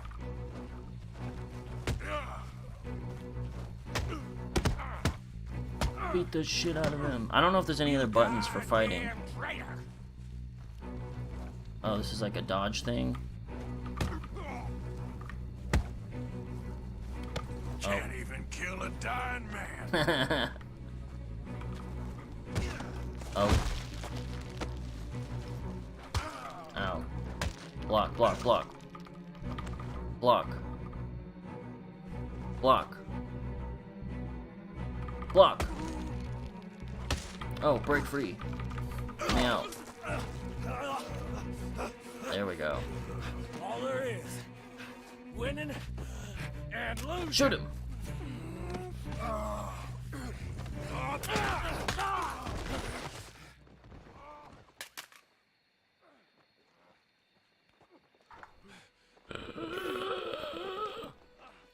Black Lung. You ain't gonna reach that gun. You ain't. I'm crawling, I'm crawling. You lost, my sick friend. You lost. In the end, Micah, despite my best efforts to the contrary, it turns out I've won. Keep crawling. He's gonna fuck me up at the last second. This is definitely where I die. Who's this guy? It is over. Dutch. Arthur. It's over. Oh, Dutch. He's right. You know it, and I know it. He's sick. He's dying. You have a gun? talking crazy.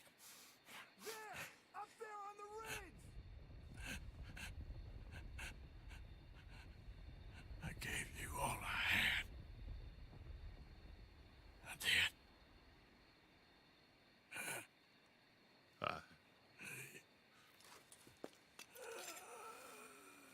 Come on. Dutch. Let's go, buddy. Yeah, buddy. We made it. We won. Come on. John made it. He's the only one. The rest of us... No. But I tried. In the end, I did. Doesn't even matter. Come on. Let's go. We can make it. What is Dutch's reaction to this? He doesn't like on, Micah? Dutch. I don't know, he's mad at it all or something. He's just walking the fuck away.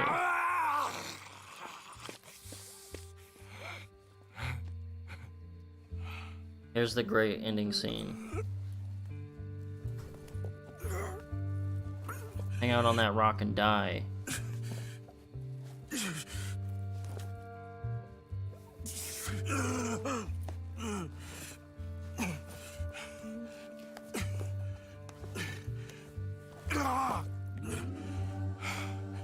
Same fucking song, dude. I don't care. There it is. Look at my protruding mustache.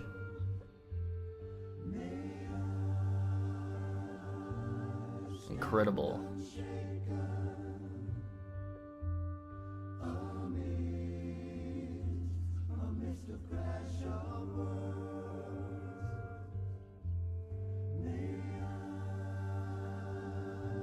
Dead deer.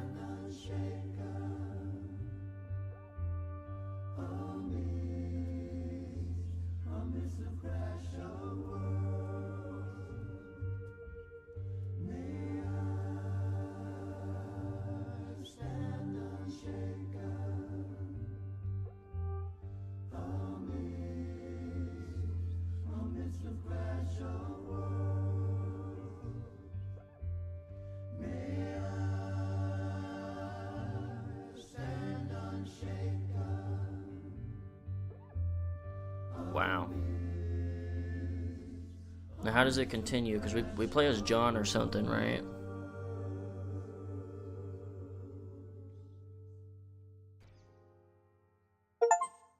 Boom.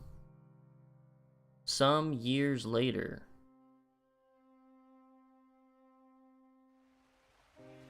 The wheel. What is this, like 7 or 8 years later? Is that Jack? Close. We brought that trouble on ourselves. By we, you mean me. The one me who went and shot him. Seemed like he deserved shooting. I'm sure he did. But I've been thinking, ain't it about time you stop being the man making them decisions? I'm trying. Are you? I think so. We gotta find someplace to lay low. Keep quiet. Maybe Dutch was right. Maybe we should have just gone to Tahiti. Is that it with you? Tahiti or killing? Come on, John. Please, try. Try what? We gotta live somewhere for more than just a few weeks. Okay. Let's see what we can find in Strawberry. How about What that? do you know about Strawberry? I know they like good, honest, hard-working men a whole lot more than angry killers. So make yourself good and honest. I'm always honest. Maybe not always good, but I'm always honest. My whole life I've been surrounded by fools with moral codes. Here's the moral code. Look out for folks. Stop trying to act like some hero in a book. What do you Or in a know video about game. Heroes and books. My reading's getting pretty good. We'll Ooh. read different books then. The books is Jack's. And, well, maybe he's doing most of the reading, but still. You're a bad influence on your mother, boy. You're teaching her to read. Sorry, sir.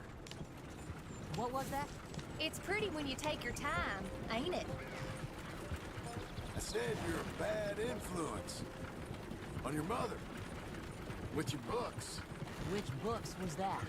You know, that dime novel, Boy Calloway and the Men from the Moon, or whatever it was. I'll do my best to find better reading material, Pop. That what you like, then? Western tales? Boy. What's that, sir? Do you enjoy tales of the Wild What's he thinking West? about? Not so much. Anymore. I've been reading about knights. You know, of the Round Table. Holy shit. What's his name? There's King Arthur, and there's Sir Lancelot, and the Lady Guinevere. Wow. And a whole lot of others. What a nerd. Those names. I kinda like them. You know what? So do I.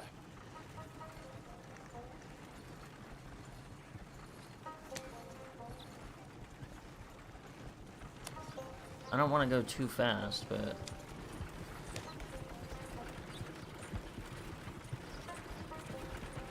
I don't want to go too slow either.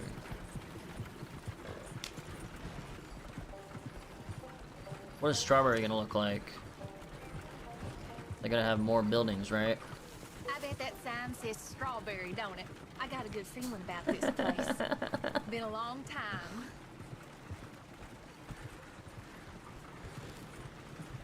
When the fuck can I save the game? Oh my fucking god.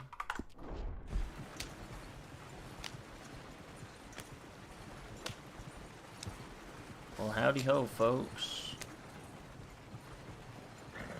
Why don't you pull up just here? Just right here. There we go. I'm gonna go see what kind of good, honest work I can find. Grave digging or polishing some rich fella's boots or some such. Me too. See if me and the boy can find some laundry work or something. There you go.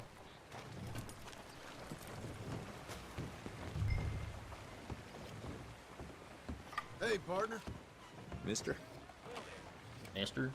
Help wanted. Apply within. Help you, son? I'm hoping I can help you.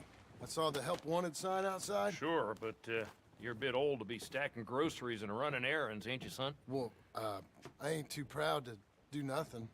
As long as it's honest and it pays. Time's hard, Mr. Milton. Jim Milton. You shithead. Yeah, my He's not wife honest. And our boy.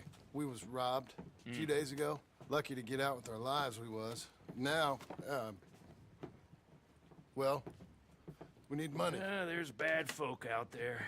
Yeah, tell me about Got it. a wagon by any chance? Sure. Well, then maybe you could run some goods up to Pronghorn Ranch for me. You know, head west past Gila, then follow the road north, lead you right there. I don't know where that is, but I'm sure I can find it. I can leave right now if you'd like. It's Getty's place. Fine fella. Where's the wagon? It's just outside. You know, I should go tell my wife, and then I can come back and get loaded. No, my boys can load you up while you go find your wife. Okay. Cool.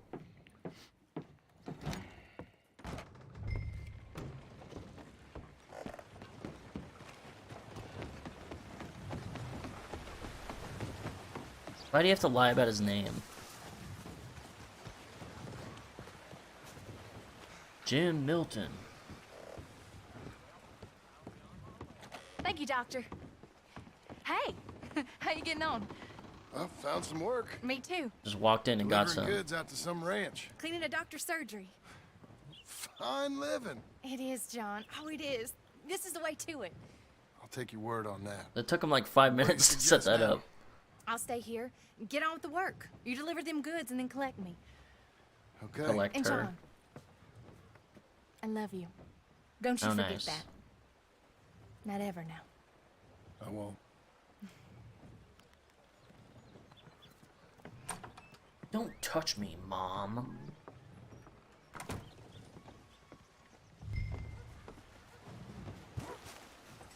How old is John here?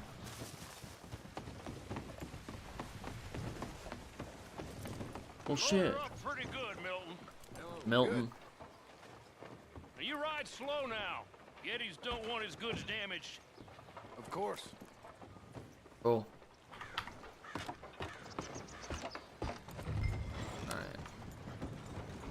Nice chill pace. A little faster.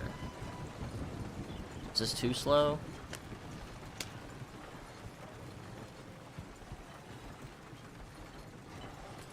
West past Owen Chila, then follow the road north. I'm gonna get turned around.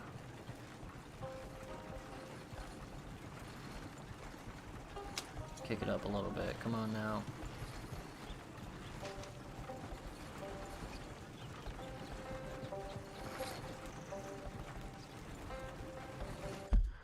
How far is this? It's far as fuck.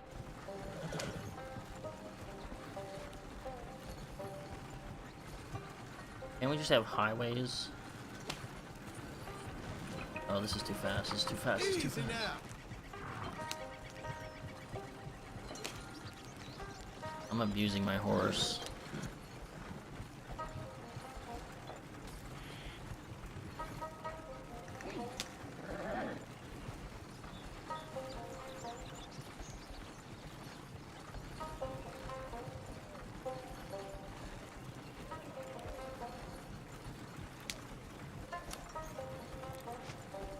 Is this gonna take way too fucking long?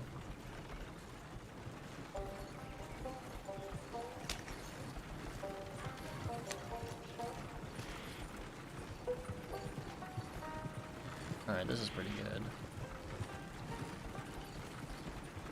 I don't know if it'll actually damage the goods. Maybe they're fucked anyway.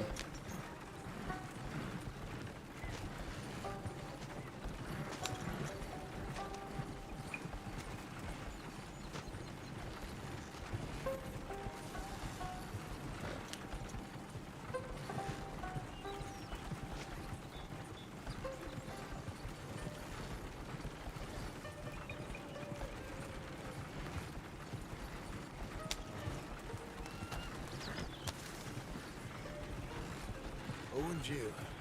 We go past it and north. He's gonna get turned around. Is this Owengia, a lake or something?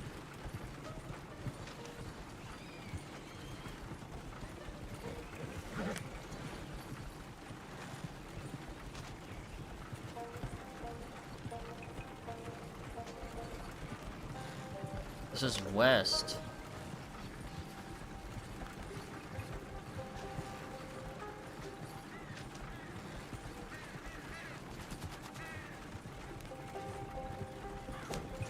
We should have gone north. Am I wrong? I don't know, I'm just following the fucking map.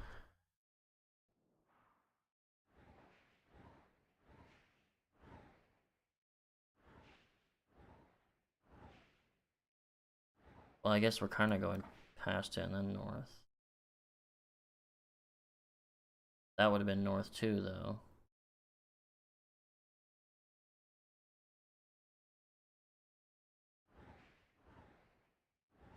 Shit.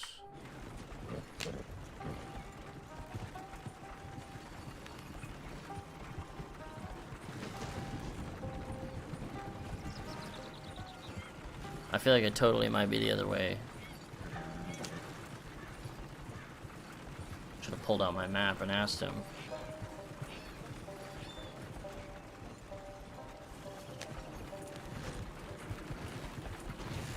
Whoa!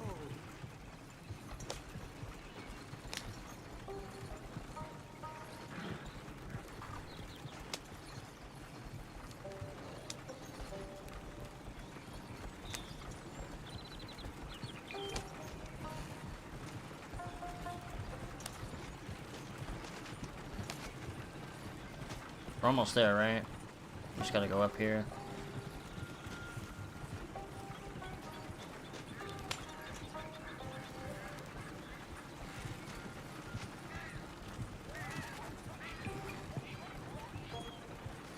Now we go north. Hopefully. That's all he's saying to himself. He's just like, oh, I gotta remember the directions. So that's what I'm thinking. He must have fucked it up.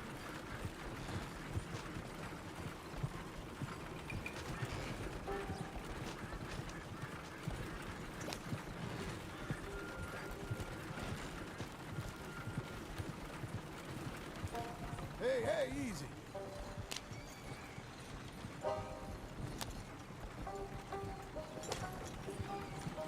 Fuck, it's either way too fast or way too slow. Whoa there. Come on, bro.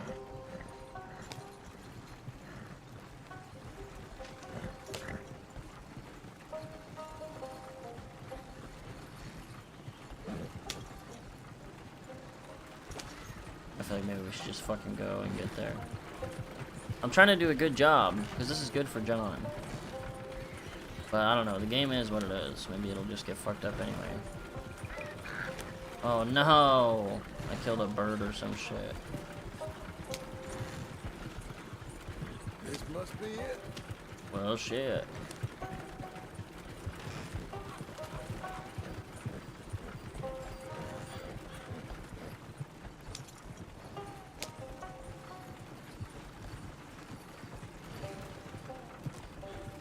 Here we go.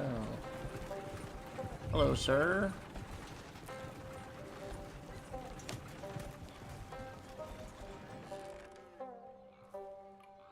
You Mr. Geddes? No, sir. I'm Mr. Dickens, his overseer. Jim Milton. I'm delivering some supplies from the store in Strawberry. Okay. This is quite a place. Yes, it's beautiful. Oh. They send everything? Yeah, I think so. So, partner, your boss, he looking for hands? Why? You looking for work? Yeah. My wife, we was in business with her family and turned sour. It's a long story. Yeah, I don't know. Married hands. It's a lot of trouble. I'm a good worker. My wife, Agatha, even our boy, Lancelot. Lancelot. Big man around, boy? Get the hell out of here. Now, that ain't very neighborly. And threatening us is neighborly? Hey, mind if I enjoy one of these apples? Put that down. Delicious. Oh. When's boss man gonna sell this place, boy? I don't think there's any plans for that. You boys want a drink? It's some fine Scotch whiskey. Put that down. Put that down. Oh, these supplies for the season. Get off the farm. Come on. We know when we're not wanted. Get down from there. Bye, bud. Shoot him. Come back here. Take that horse if you need it. Yeah, fuck these guys. Let's go. Go easy on them. We can't have trouble. Oh, shit. What am I just gonna jump on and... That's my damn wagon. It literally is his. You're okay. You're okay. Well, now, horse. Hey! Hey! Can I jump on the wagon, please? What the fuck? The horse? Get up. We're going.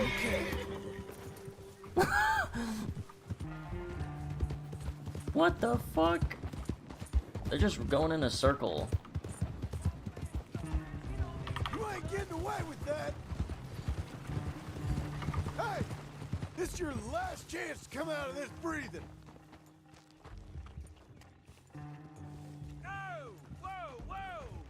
Take the joke, mister? Tell Geddes to take that offer off Mr. Abel, or we get a whole lot more funny. Damn it! You big bunch of shitheads.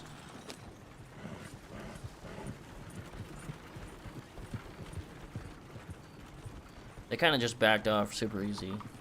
Hey! Howdy. Thank you. Milton, isn't it? Those boys are out of Laramie, work for Mr. Abel. Thank you. Don't mention it. Listen, I ain't looking for no charity or nothing, but I was serious. You got work? We'll work. I can do anything. We got robbed ourselves a few days back. We ain't got married hands here. You're married. Work harder than any one of them. I'm real honest, and my wife, even though she's got fancy thoughts, she'll work. Seem kind of desperate. What trouble you in? No trouble, sir. Aside from her brother. He tricked us and robbed her of her inheritance. We're good people. We'll work. Even Lancelot. Even the boy. Does Mr. Geddes need with a boy? Just another mouth to feed. Just... please give us a chance. I can handle myself okay, you know that already. Yeah, makes me wonder just who would have robbed you. But we'll give you a chance. I'll let Mr. Geddes know when him and his wife return tomorrow. Thank you, Mr. Dickens. I'll go get my wife. Nah, no, you stay here. It's getting late. We'll go get her in Strawberry. We'll bring her here tomorrow. We need you around in case any more of them Laramie boys turns up. There's a little cabin out yonder past the ranch house. Things work out. Can I save the game yet and fucking quit? Will not regret this. Yep. Go get yourself settled. We'll have work for you tomorrow when Mr. Geddes returns.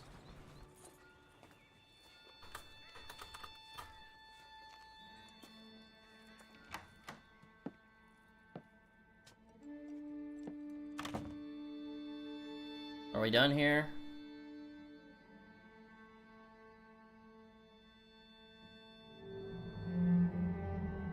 Epilogue.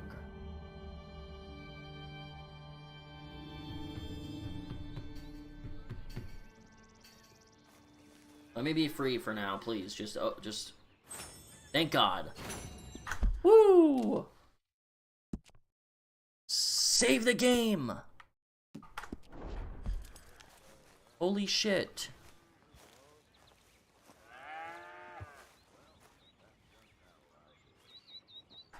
Save the game. Thank God. I don't care, just save. Alright, I'm done. I'm getting off for a bit. This was pretty fun. Did a lot of the important stuff on this game. Alright, I might get back on later, but I'm done for now.